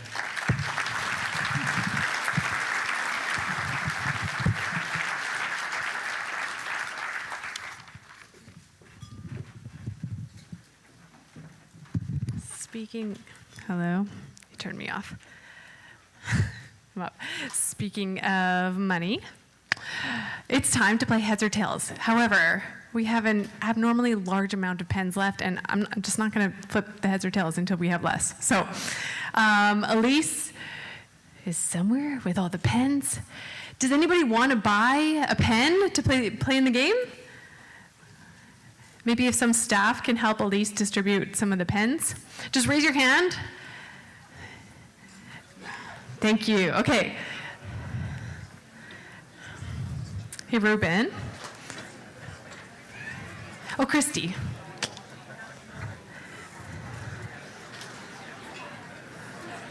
Just raise your hand if you would like a pen to come your way.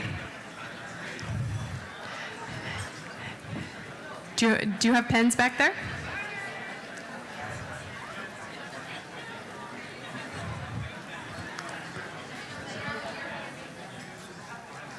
Over here.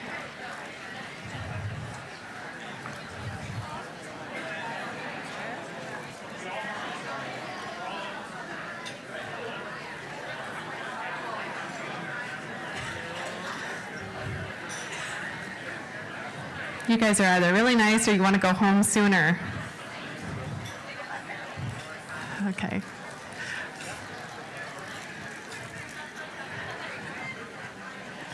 Jason?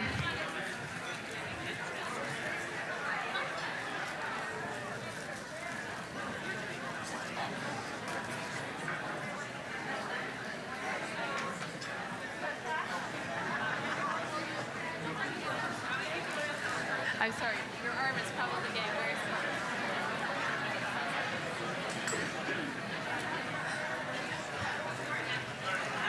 Okay.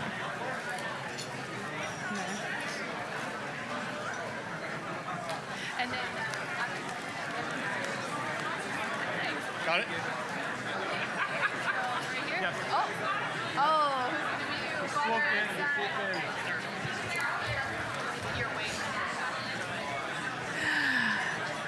in. Okay. And I'm looking for somebody. Okay. Does everybody have a pen who wants a pen? All right. Now I need one more thing. And that is a heads or tails model.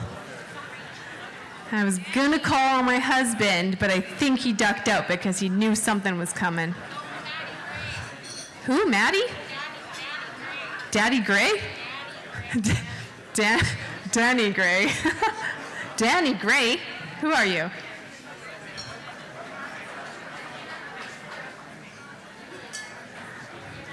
Okay. Kevin Mammal. Sorry, you're up. You have to come up. I just know that he'll be a good sport about it, so here he is. Everyone, give a round of applause to our heads or tails model. This is my lovely cousin-in-law, Kevin, and he is usually up for anything, so that's why I called on him. So so you're not flipping, you're being a model. So when I count to 3, you either touch your head or touch your rear. Okay. You okay with that? Oh, so I go and You choose heads or tails. Yeah. Yes. So everyone gets to stand up. So everyone starts with one chance. And like I said, if you lose one round and you have a pen, don't fret. That is your life. Okay, we're going to make this go really, really fast. Everyone, heads on your hands or you butt. Heads, your head or your tail. What? Okay, Kevin's gonna turn around so he doesn't see, and then he's gonna like jump.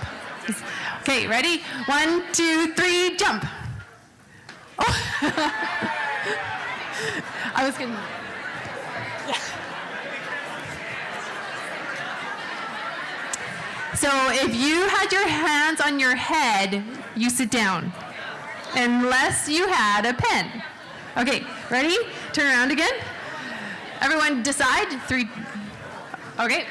3, 2, 1.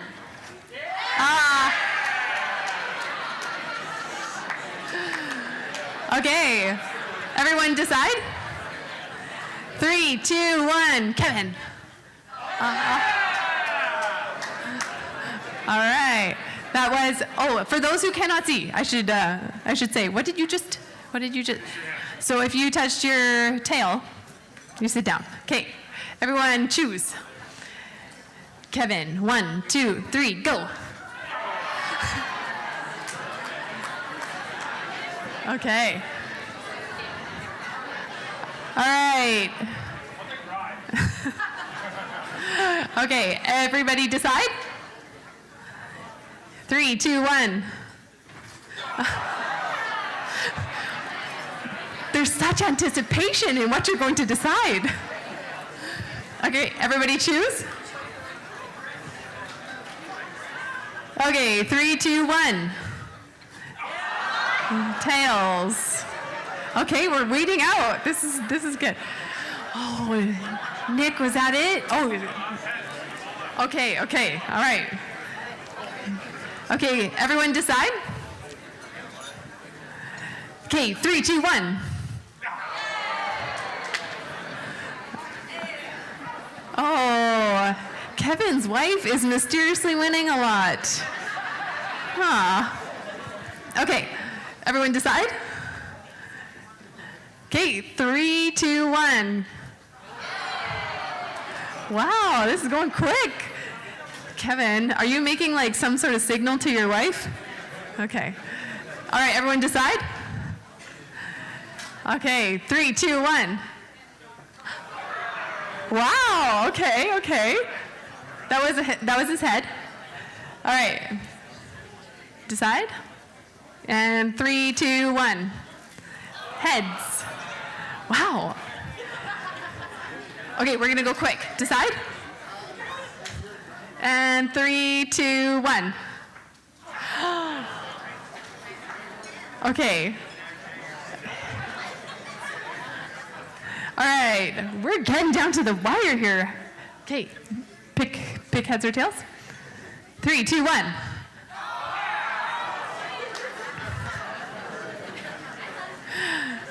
We've got 1, 2, 3, 4, 5, 6, 7, 8, 9. Oh, okay. Pick heads or tails. 3, 2, 1, go. All right. Are you getting tired, Kev? How are you? He's holding up well. Okay.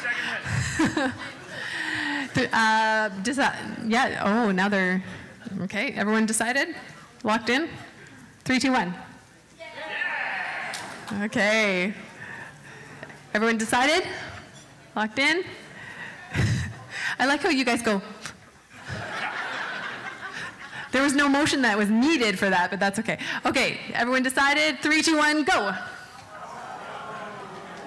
Okay. 30-minute helicopter ride is going to one of you 4, 5. Okay. Decided? Everyone decided? 3, 2, 1. Oh, that was funny. Brandon made a last-minute change and lost. Okay. Okay. Locked in? 3, 2, 1. Okay. Locked in? 3, 2, 1. You guys, this last one is going. I can tell Kevin's getting tired. We got to wrap this up. All right. 3, 2, 1, go. Okay, you two, up you come. Oh, wait, do we have one more? 3? Jess, okay, Jess, Brandon, and, yeah, yes he did. I did see the number of pens in his hands. Welcome, Jessica. I was gonna say Mr. Isaac, Jeremy, and Brandon. Okay, okay. This is fun. Okay. We're gonna say locked and loaded, ready, set, go. 3, 2, 1, go. Oh, Kevin is the winner. No, I'm just kidding. I thought more. Oh, okay. So I know. Okay. Bye, Jess. Next time, buy more pens. I'm just kidding. Just kidding. I know you bought a lot. That was disrespectful. Okay. Okay, boys. Are you ready? You cannot last minute switch, Brandon. Okay, 3, 2, 1. Oh. I'm out. We have a winner! We'll get in touch with you. Thank you. But Brandon, you can still keep your pens. Here, give these to Brandon. He can motion, but he cannot catch. Okay. Thank you guys for participating in that game. I really appreciate that.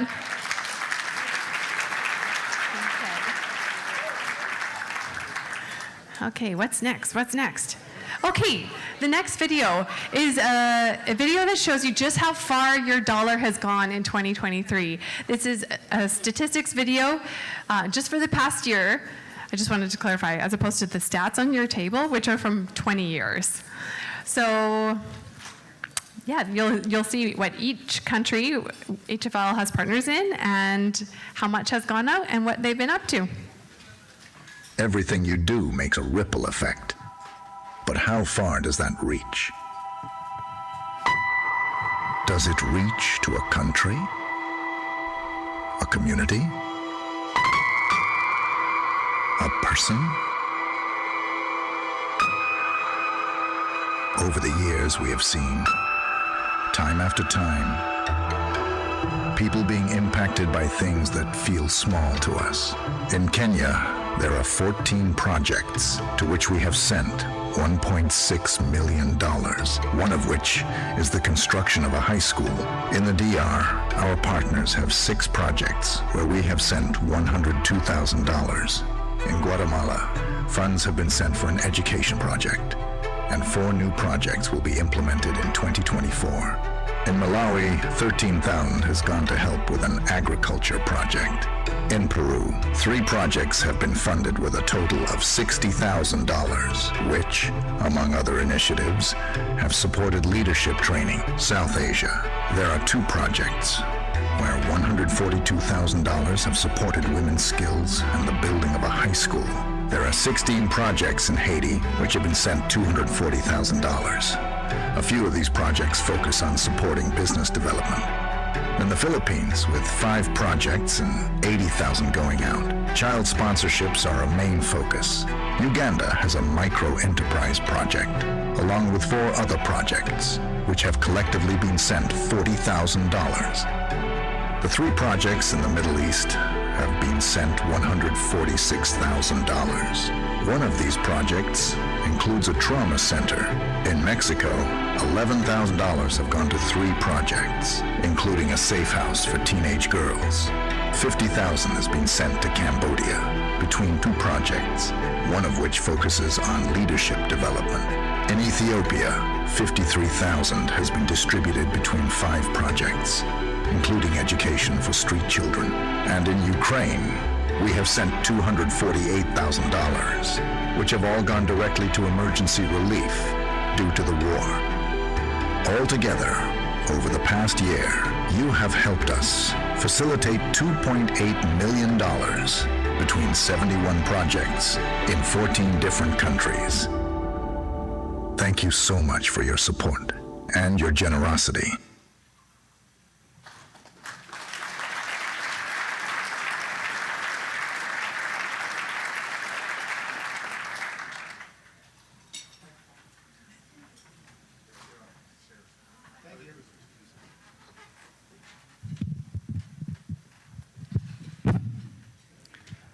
Should have thought about that.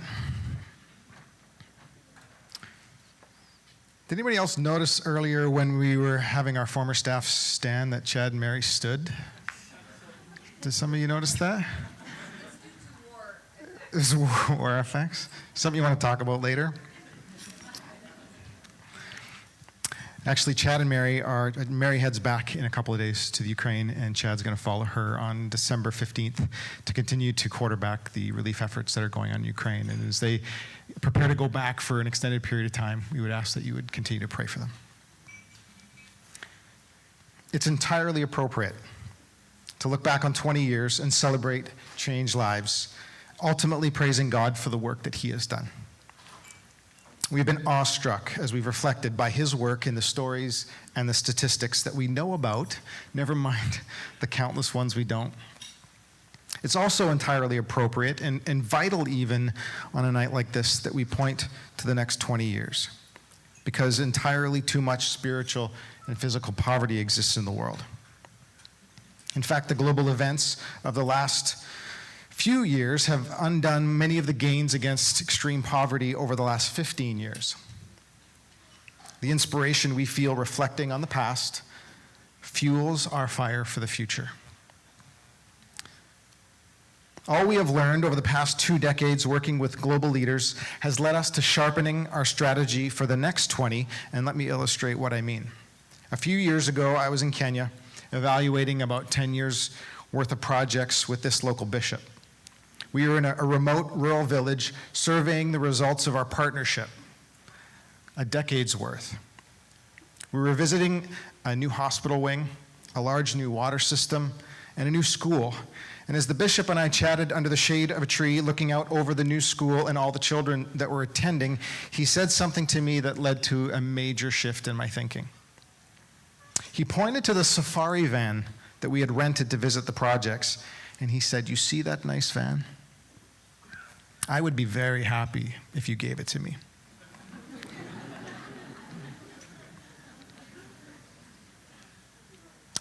However, If you gave it to me, but you didn't teach me how to maintain it, teach me how to drive it properly, you would be giving me a curse and not a blessing. In fact, in untrained hands, it could hurt a lot of people. He went on. All of the projects are like this vehicle. We're very happy with all that's been done. But if you don't teach us to be better leaders so that we can maintain these projects, then the projects will go when you go. They will be a curse and not a blessing. It was a lightning bolt moment for me, and I suddenly realized we had missed a foundational component to community development. People development, leadership development. We've been going around the world working through local leaders instead of with them and for them. Because it's local leaders who develop their communities, not outside agencies like Hungry for Life. Our job should be to support local leaders. And that moment led to the creation of some leadership development material, and we started teaching the leaders we partnered with and other leaders in the community. Before the pandemic, we were able to conduct 1-week intensive training on servant leadership and how these leaders could start to develop their own communities without outside resources, but with what God had given them. We were able to facilitate 2 leadership learning events in Kenya and 2 in Ukraine before the world shut down in 2020. This past summer, we were able to resume and we conducted more training in the Middle East. And the initial results were so incredibly encouraging. We saw many of these leaders take the initiative and start small community projects with local resources. Here are some of the testimonies of the leaders who attended in Ukraine and Kenya before the pandemic. Меня зовут Виталий, я из Кривого Рога. Вся тема была очень касалась меня, я пастор церкви. И мне это было очень полезно, потому что в нашей культуре мы не всегда понимаем, что такое руководитель-слуга. Лидер-слуга – это то, что для нас как раз необходимо, это то, что мы читаем в Евангелии. Это было сильным. 4 типа руководителей. Мы себя увидели в разных сферах, в разных типах руководителей. У меня есть желание приехать, передать это братьям, собираться, их обучать. Hi, I'm James Wanyama. I'm a pastor. I'm pastoring a church in the outskirts of Kisumu town. I'm also a Bible school teacher. I train pastors. Africans were endowed with a lot of resources, potential. You find every time we see our brothers from the West, we play victim. We appear like we can't help ourselves, we are poor and we need aids and relief. And I believe that aids and relief won't help Africa. It is such like teachings that empower us to depend on ourselves, that empower us to think and to aspire to think outside the box so that we can see the available resources that we have. My name is Esther Nabi. I think it's just lack of knowledge that people don't have. We just appoint leaders, but we don't know how to empower them. Because when somebody brings an idea, you see, you didn't have it, but now he has brought it. So with the knowledge that I have, I'm going to make use of it, so it impacts others also. When we have servant leaders, which I believe is the greatest form of leadership, where you give your life for others, all of us, every other person will have an opportunity because everybody will be laying their life so that another life can be pulled up. Yeah. So in light of this, as we look to the next 20 years, the HFL board and staff have embraced the strategy that leadership development, people development, come before or with spiritual, social, and economic development. Because thriving leaders cultivate thriving churches and communities. We will continue to do the same work we've done for 20 years, and we will become even more deliberate and purposeful in helping to support the development of local leaders.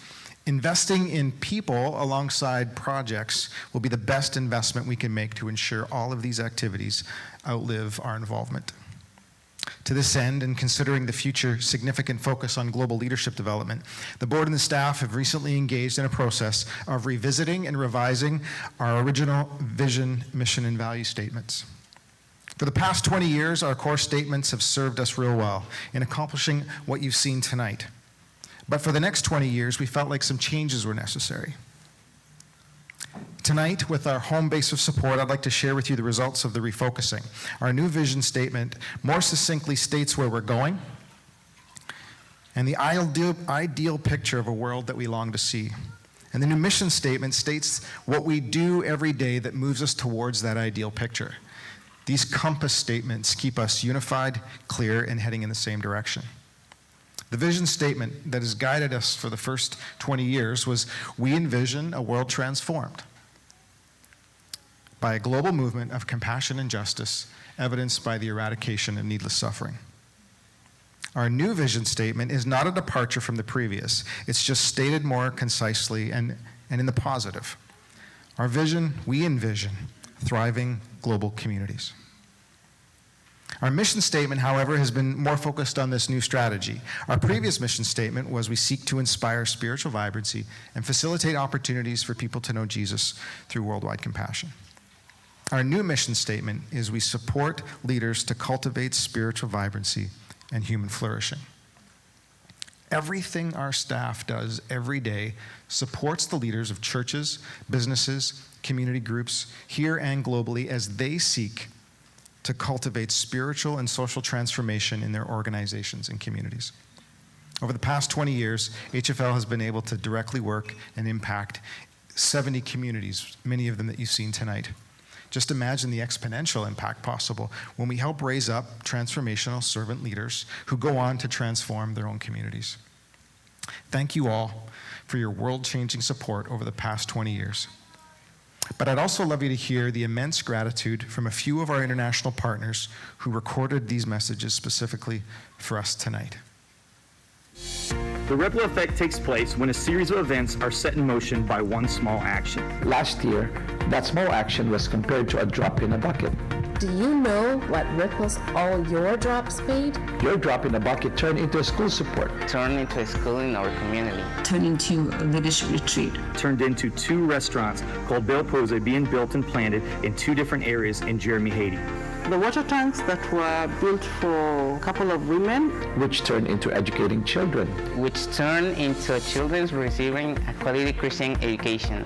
Which meant that 12 people got to be employed. Which turned into a time to process and grow as a team. And this meant that food security could increase. Which meant that someone was able to successfully start a family business. Which meant giving them an opportunity to get out of poverty. We're so thankful you have partnered with Hungry for Life, who in turn has partnered with us. Допомагаєте нам і людям на планеті змінювати світ на краще. Thank you for being faithful. Thank you for being generous. Thank you for being faithful. Thank you for being supporters of Hungry for Life. Let's continue to be world changers together. Let's continue to be a part of God's great adventure. God has big plans.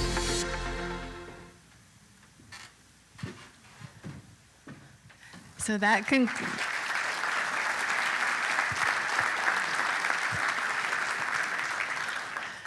concludes the more formal portion of the evening. So we're heading into the live auction, which there should be a few live auction pamphlets on your table so you could check it out. We have somebody new this year doing our auction, so I'd like to introduce to you all Dr. Jen Forbes. So, Jen is a highly skilled auctioneer who has agreed to be part of this super last minute. So we thank you for that, Jen. Embrace yourself. She is so skilled. She's going to take your money you didn't even know you had. She's all business, and let's get going. Thanks, Jen. All right. Well, thanks so much for having me. It's really, really exciting to be here on the 20th anniversary of the HFL and the gala. And I just look out here and I just see it's just amazing. We've got like 400 people here tonight. So that's like, I'd like to say deep and wide because we're very wide, but it's very, very cool. You know, I really, really like the theme of ripples this year, and whoever came up with that, whoever took their little God prompting and went with that, I think that was fantastic. Because when I think of water, I think, wow, that touches absolutely the whole world, right? Without water, we are not as connected as we would like to be. And so I'm pretty excited about that when I think about Heidi and Dave and the start of this organization and those original stones that they tossed into the water with the people that they worked with, and where those subsequent ripples and waves went, you can just see the fingerprints of God. And now when we have 20 years of history, we can look back, we can really, really appreciate that how those relationships that they formed have really, really impacted the world. And I'm pretty excited because I know God plays the long game. And, you know, we're 20 years into HFL, and I'm just really excited to see where this organization goes in the next 20 years. And all of us, we get to participate in it. We get to have a small part in it. And so we're going to have some fun tonight, and we're going to open our wallets, very much like we have opened our hearts to this organization. And so with that, we're going to get going. So our first item up for bids, oh, there it is, look at that. Ooh, gourmet appy night. All right, so in the past, this has been a silent auction item, but you know, we know you're a little competitive, right? We like to be competitive, good Christian people, got to take out your neighbor. So this is gourmet appetizers for up to 20 people. You can just sit back and relax, socializing with your guests. Well, Kelly and Jessica will come to your house, cook all these amazing appetizers, and then serve them to your guests. And so this is a great opportunity to host a grad party, a celebration with friends, a work party, or maybe you don't like your work people, but you just don't want to cook and your family eats a lot. You can do that too, like whatever, the sky's the limit. So anyway, it's a great night to make memories and have fellowship. So we're going to auction that out, but first, before we want to warm up a little bit here. Where are my spotters? Can they put their hands up? There's Elise, there's Dave. There we go. Do you think they're loud? Like, I really worry about hearing. I'm getting older. So I would just, before we get started, if you could just demonstrate your ability to spot a bid. We'll start with Dave because he's a leader, and you demonstrate to the rest of us how we should spot a bid so Jen Forbes can hear. No. Oh, Dave, that's disappointing because there's a lot of people here and I get excited and stuff. So what I want is, yeah! Come on. I bet Elise can do it.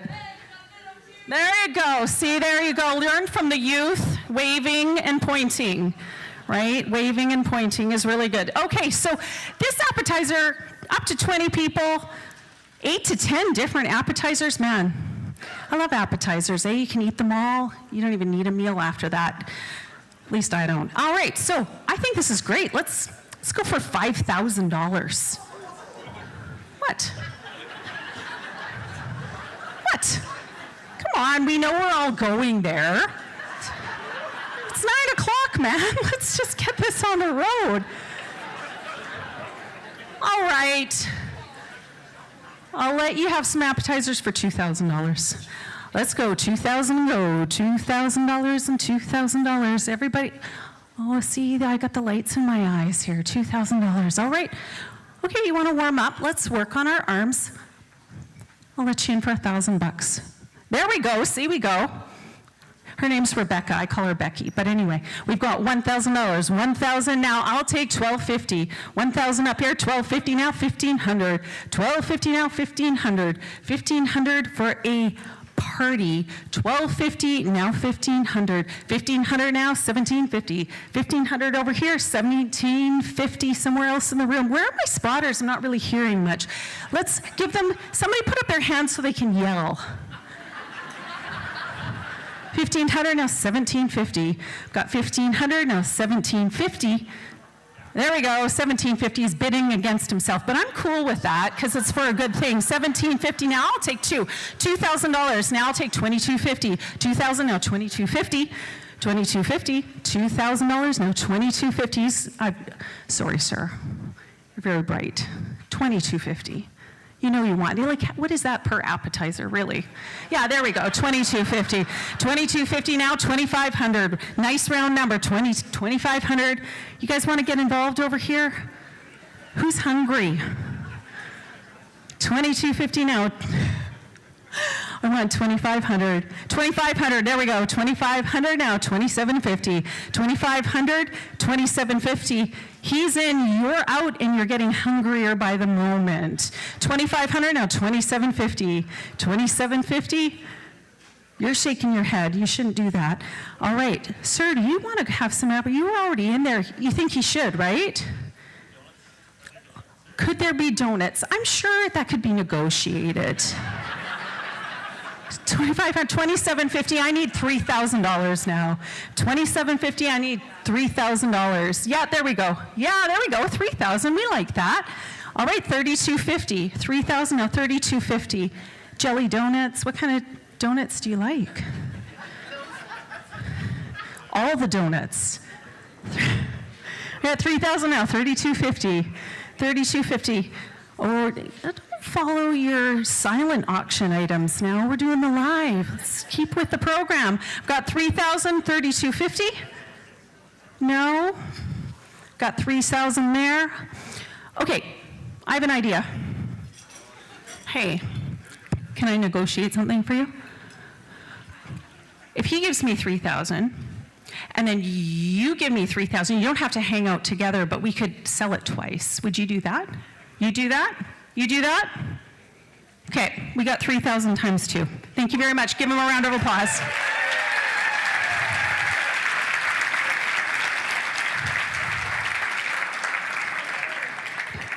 Oh man, I can't even drink. Drinking in front of 400 people. Whew. A little hard. All right, where's our next item up here? Oh, look at that. It doesn't come with the children, so really don't worry about that. They're very super cute though. All right, we've got the Sprout Box and House to Home Landscape Package. This is donated by both House to Home and Sprout Box. And so here we're gonna make your garden dreams come true.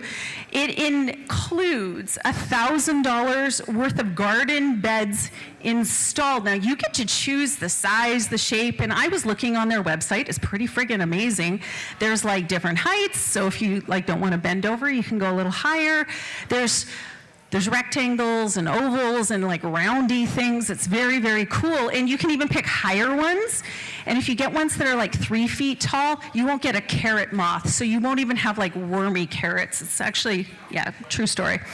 Anyway, so you're gonna do that.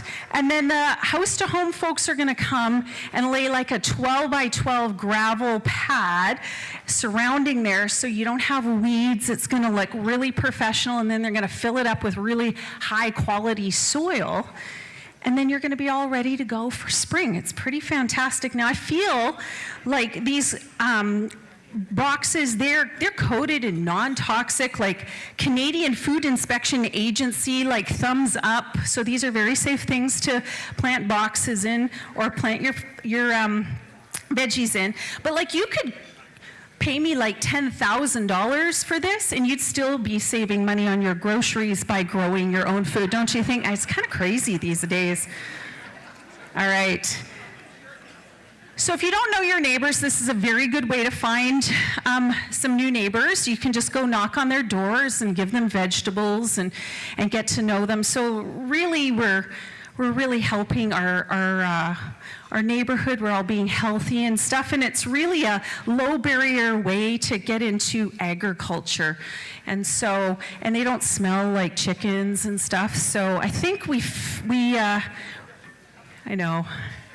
There's some sort of joke about it's a foul smell or something, but that was a dad joke from my teacher husband. So we'll go from there. I would like about $3,000 to start on this. And you know, you're gonna save your back, and if you hurt your back, you have to pay me like $3,000 to fix it. So like really, you're making money on this tonight. So let's take $3,000 to start on this. 3,000 to go, all right. I will take 1,500. And every hand should be up because you're actually getting way more value for that. 1,500. We got 1,500 now too. 1,500 now, $2,000. 1,500 now too. Okay, we'll do that. 1,600. 1,600 now 17. 1,600 now 17. 17 now 18. 17 now 1,800. I got 1,700 in the back now. 1,800. 1,700 in the back now. 18 now 19. 18 now, $1,900. 18 now, $1,900. 18 right here, 19 now 2. 19 now, 2,000, 2,000 now, 2,100. Got 2,000, you're out. Yeah, 2,100, 22. 22? Joss, nod your head. Okay, good. 22 now, 23. 22 now, 23. 23 now, 24. 23 now, 24. 23, 24, 25. 25, 26. You sold your company. Yeah, I went there. 2,500 now, 26. We won't even talk about Brian's back. 25 now, 26. 26 now, 27. 27 now, 28. 27 now, 28. 27, 28. Y'all can get in. Does anybody want them for 2,800 over here? Like, I feel like you're feeling lonely. No? Okay. 27, I need 28. She's not looking at me. We're related. Gets awkward. 27, now 28, 28, 12, 29. 29, 3,000, it's a round number. You're saying no, he's saying no. 29, 3,000, I got it. 2,900, I want 3,000. 29, 3,000. All right, sold it your way, ma'am. There you go, give her a round of applause.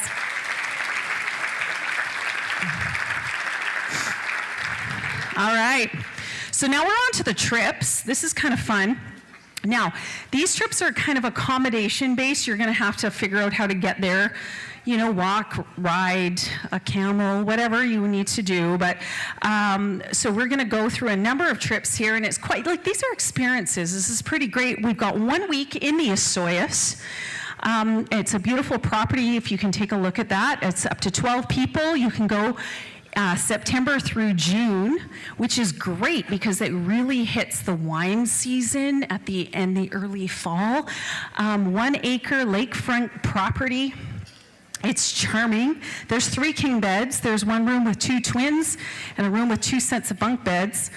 It's minutes away from the Golden Mile, so that's all the wineries. And so if you're thinking about going in October, this is a really, really, really good time. Basically, like, this is the Paris of British Columbia, because it's got wine, right? It's destination, it's relaxing, it's beautiful. So you agree, right? Yeah. Osoyoos is like, what? Okay, cool. All right, well, this looks like a fun week with family. I'll take $4,000 for a week holiday in Osoyoos. $4,000 and go. 4,000 and 4 and 4 and 4. Okay, I'll go $2,000 for a week. Everybody put their hand up right now. $2,000. There we go. 2,000 now, 2,500. Got 2,000 now, 2,500 and 25 and 25. I got 2,000 now, 25 now, 25. Okay. 21, you want to play this game? We'll be here all night. 2,000 now, 2,100. 2,000 over there, 2,100, 2,100. I've got 2,000, okay. 2,100 now, 22. 2,100 now, 22 and 2 and 2 and 2. 21 now, 22 and 2 and 2 and 2. 21. Osoyoos. Wine. Yeah, exactly. 22, 23. 23 now, 24. 23 now, 24. 23 now, 24, 24, 25. 24, now 25. I need 25. Yep, 26. Your turn. I do that in yoga. Shake for no, shake for yes. 25, 26. Where am I at? 25, right, sir? All right, 25. I need 26. All right, sold it your way, 2,500. All right. All right, they're happy. Oh, you're gonna have a good time. That's awesome. All right, so here we go. We are looking at 1 week in Palm Desert. All right, yeah, now we're talking. That's a little warm. You know, we looked this up. It's like 25 degrees and sunny all week right now in Palm Desert. And October can be pretty cold and gross here. So yeah, that is the caveat there. You've got to go next October. There's 3 bedrooms, there's 2 kings, there's 2 twin beds. That is fantastic. It's an upper unit condo. There's a giant pool around there. It's close to Joshua Tree National Park. You can hike, take Jeep tours. You can go and do the bump and grind. Don't be dirty. That is a trail at Joshua Tree. True story. All right. I'm the only one with my mind in the gutter on that one. All right, so we got Palm Desert, we've got warmth. So I'm gonna let you in for like $1,000. $1,000. I know you wanna go, Brian. Yeah, don't you? Oh, you got it at 1,000. There we go. I'll take 1,100. $1,000 now, 1,100. 1,100 now, 12. 1,100 now, 12 and 12 and 12 and 12. 11, 12. Is that you rubbing your nose or you want to bid? Yeah, there we go, 12 and 13. I got 13 now, 14, 13 now, 14, 14 now, 15, 15, 16, 15, 16. Warm, it's gonna be warm. 15, now 16, 1,500 and now 16. No, yes, I know, look, you look so happy. Think how happy you'd be, warm and cuddly. 25? There we go, 15, now 16. Oh, sorry, are we at 15 or 16? Oh my gosh, now I got all excited. 16, there we go. Now I need 17. 17, now 18. 17, now 18 and 18. 17, now 18. 1,800? 1,800, they're negotiating. 18, now 19. 18, now 90. 19, now 2. 19, now $2,000, nice round number. 19, now 2. You don't want to let it go. Yeah, that's right. Now 2,100 to you. 21, now 22. 21, now 2. Don't throw your card. Just put your hand up. Woo. It's that easy. That's how you get a holiday. 21, now 22. 21, now 22. 22, now 23, ma'am. What do you mean? I thought we did the yoga thing. 22, now 23. 23 anywhere. 23, I'm going to let it go. She's going to Palm Desert. You're going to Palm Desert, 2,200. There you go. That's how we do it. All right. All right. Oh, my goodness. A week in Paris. You know, there's even a Taylor Swift song about Paris, right? We were in Paris. Yes, we were somewhere else. See, that could be you. You could be like Taylor Swift, just like not as rich. But you could be in Paris, 6 nights, 7 days, 2-bedroom sleeps, 4. We want to thank the Marheist family for this. I really missed him. He was my vet. It's not the same anymore. But hey, they're donating their apartment to HFL. We got the blackout dates that include the Olympics, and then a few dates in July to August. But the nice thing is they're gonna let you book a trip anywhere between now and 2025. So let's let this sink in for a second. Paris, you got a couple years, you got some anniversaries coming up. Working with me here? Yeah, so we've got lots of things coming up, lots of celebrations. So we wanna send you to Paris. It's by the Arc de Triomphe. You can go on the metro and get absolutely anywhere. Really, this is the Osoyoos of Europe. Right? It's gorgeous, there's wine.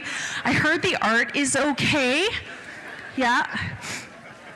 Yeah, so, and it's comfortable. It's like high society, kind of like we are here in Abbotsford tonight.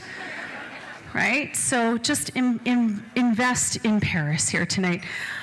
All right.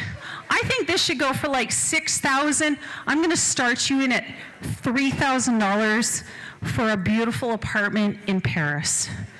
Anytime in the next year, where are the men or the women? Impress your spouse right now. There we go. $3,000. I'll take 3,100. 3,000 now 31. 3,000 now 3,100 and 31 and 31. 3,000 now 31.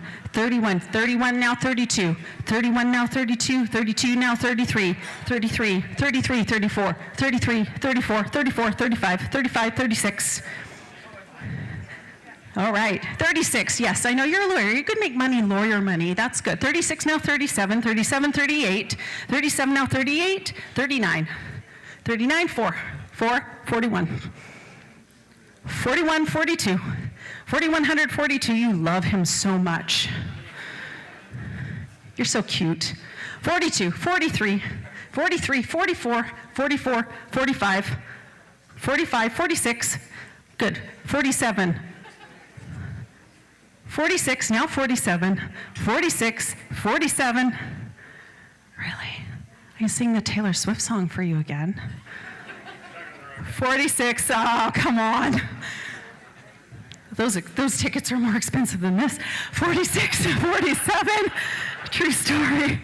4,600, anywhere in the room. Anybody else want to go to Paris? Or are we sending these lovely folks here?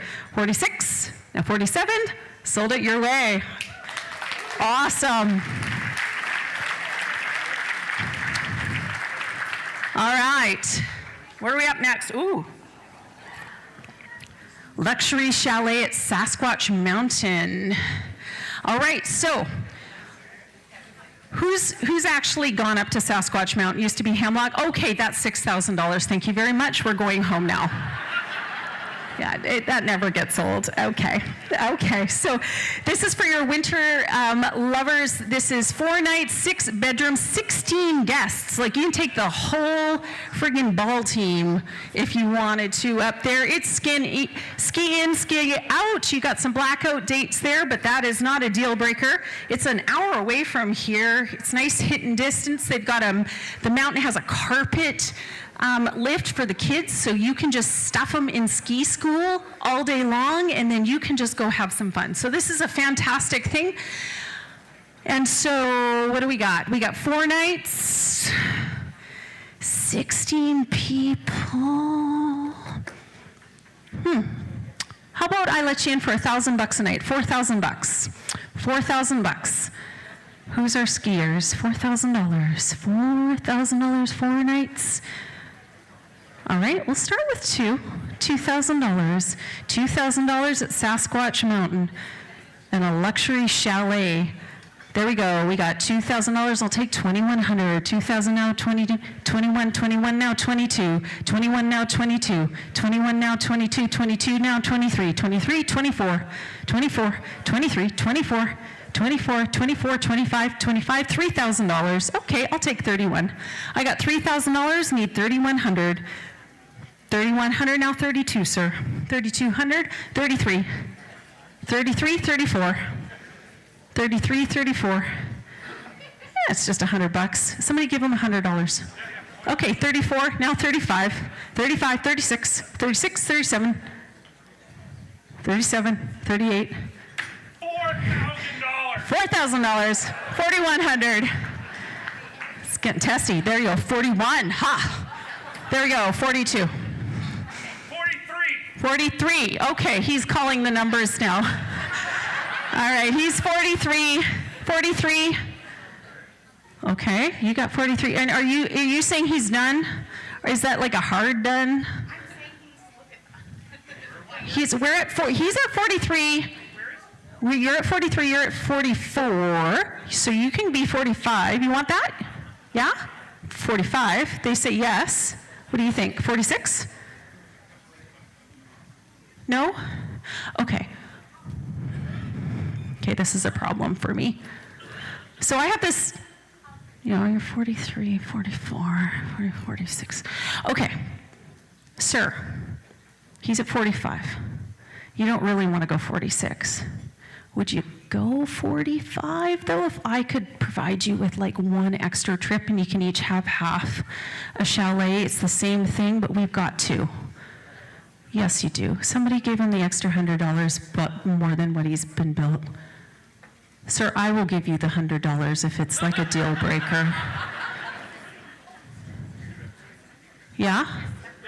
Two separate? No, you can each have your own. Everybody take their 16 people. You book your own times. 45? 45? Yes, there we go. Sold it twice. Give them a round of applause.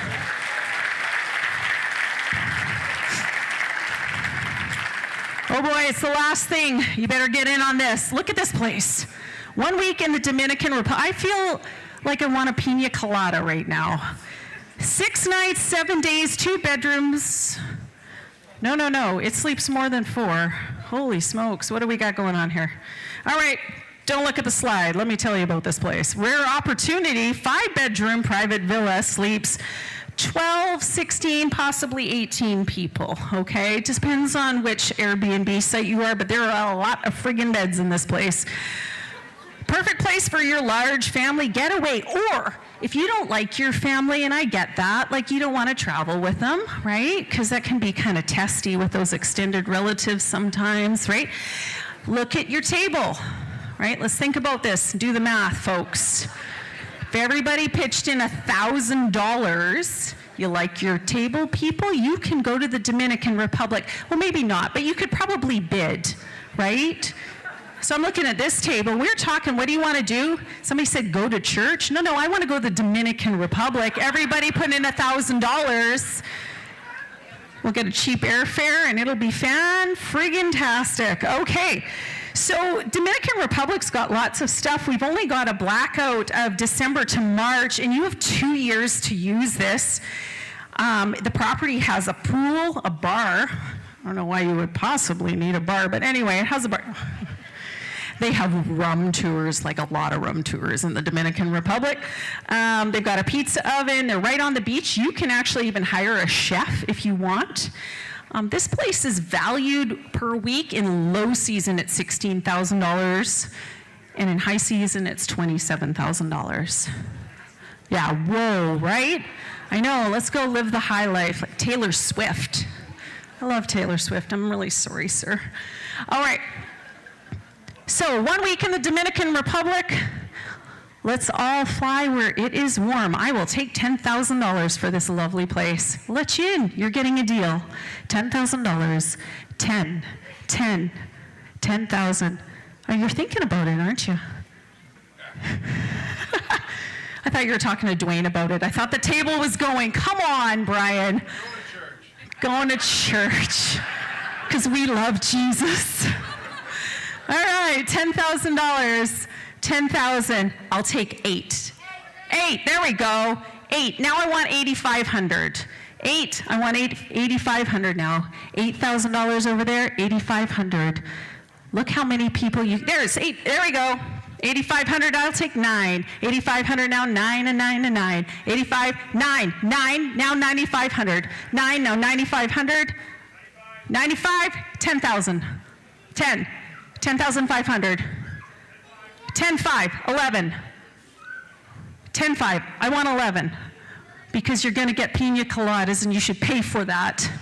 10,500 and I want $11,000. Okay, $10,750. I got 10,5, 10,5.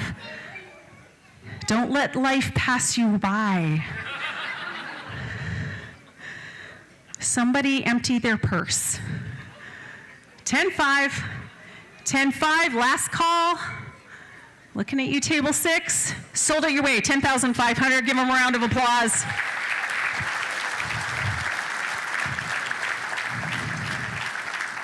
All right. Let me see where we are right now. Refresh. Refresh. All right. All right, Heidi, Jeremy, what do we got? Ish. Ish. Where are we, Ish, tonight?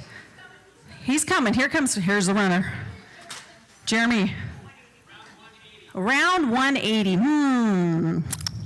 $350,000. We got 180. Okay, we got 400 people in here. We can do this. Okay, it's a Christian organization, right? We're honest people, right?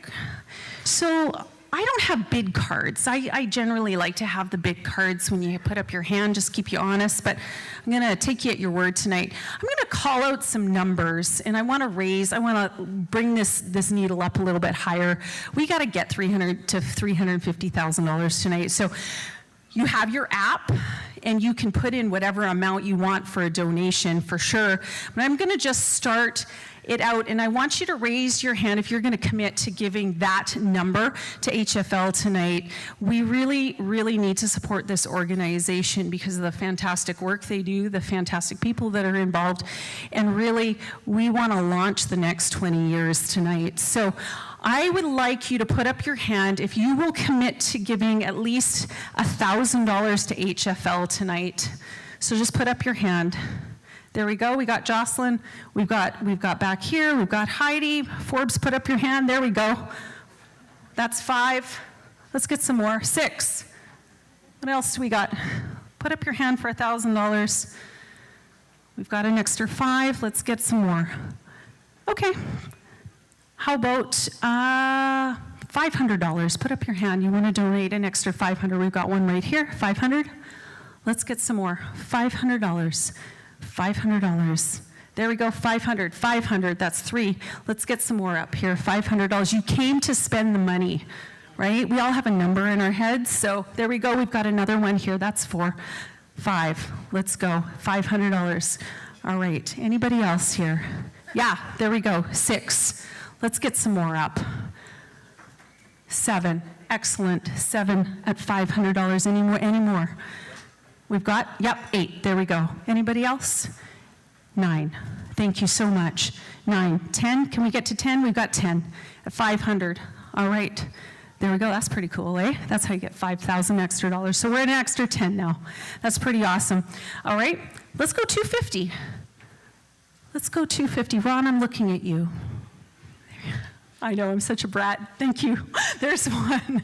Let's go 250.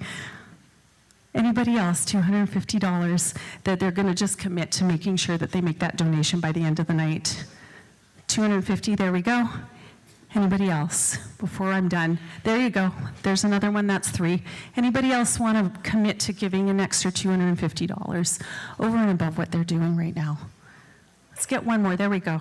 1,000. Is there anybody else? All right, we're going to leave it at that. Thank you so much. You guys are a really amazing crowd. Lots of fun, and thanks for coming out. Thanks for always supporting HFL. And we're going to pass it over to Dave. What an awesome evening. Can we thank Jessica and Jen for stepping in literally the last day to lead us through this evening? They did an incredible job.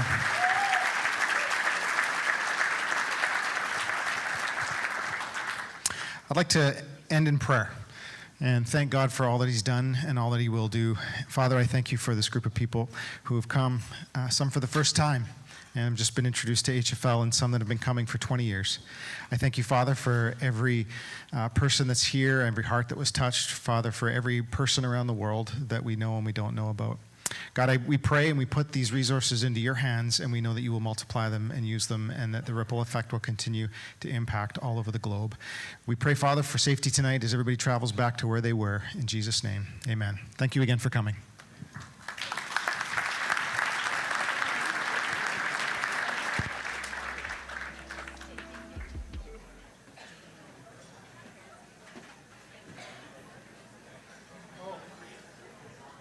Hello.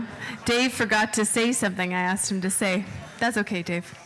The silent auction is going to close in 5 minutes. You will get a notification. If you want an item, you can go to the silent auction section, pick up your item. You can pay on your phone and leave. Or you can, if you would like to give us checks or cash for your items, there's a help desk and checkout people ready to take that as well and to help you with any tech problems. And thank you so, so much for coming tonight. Happy bidding.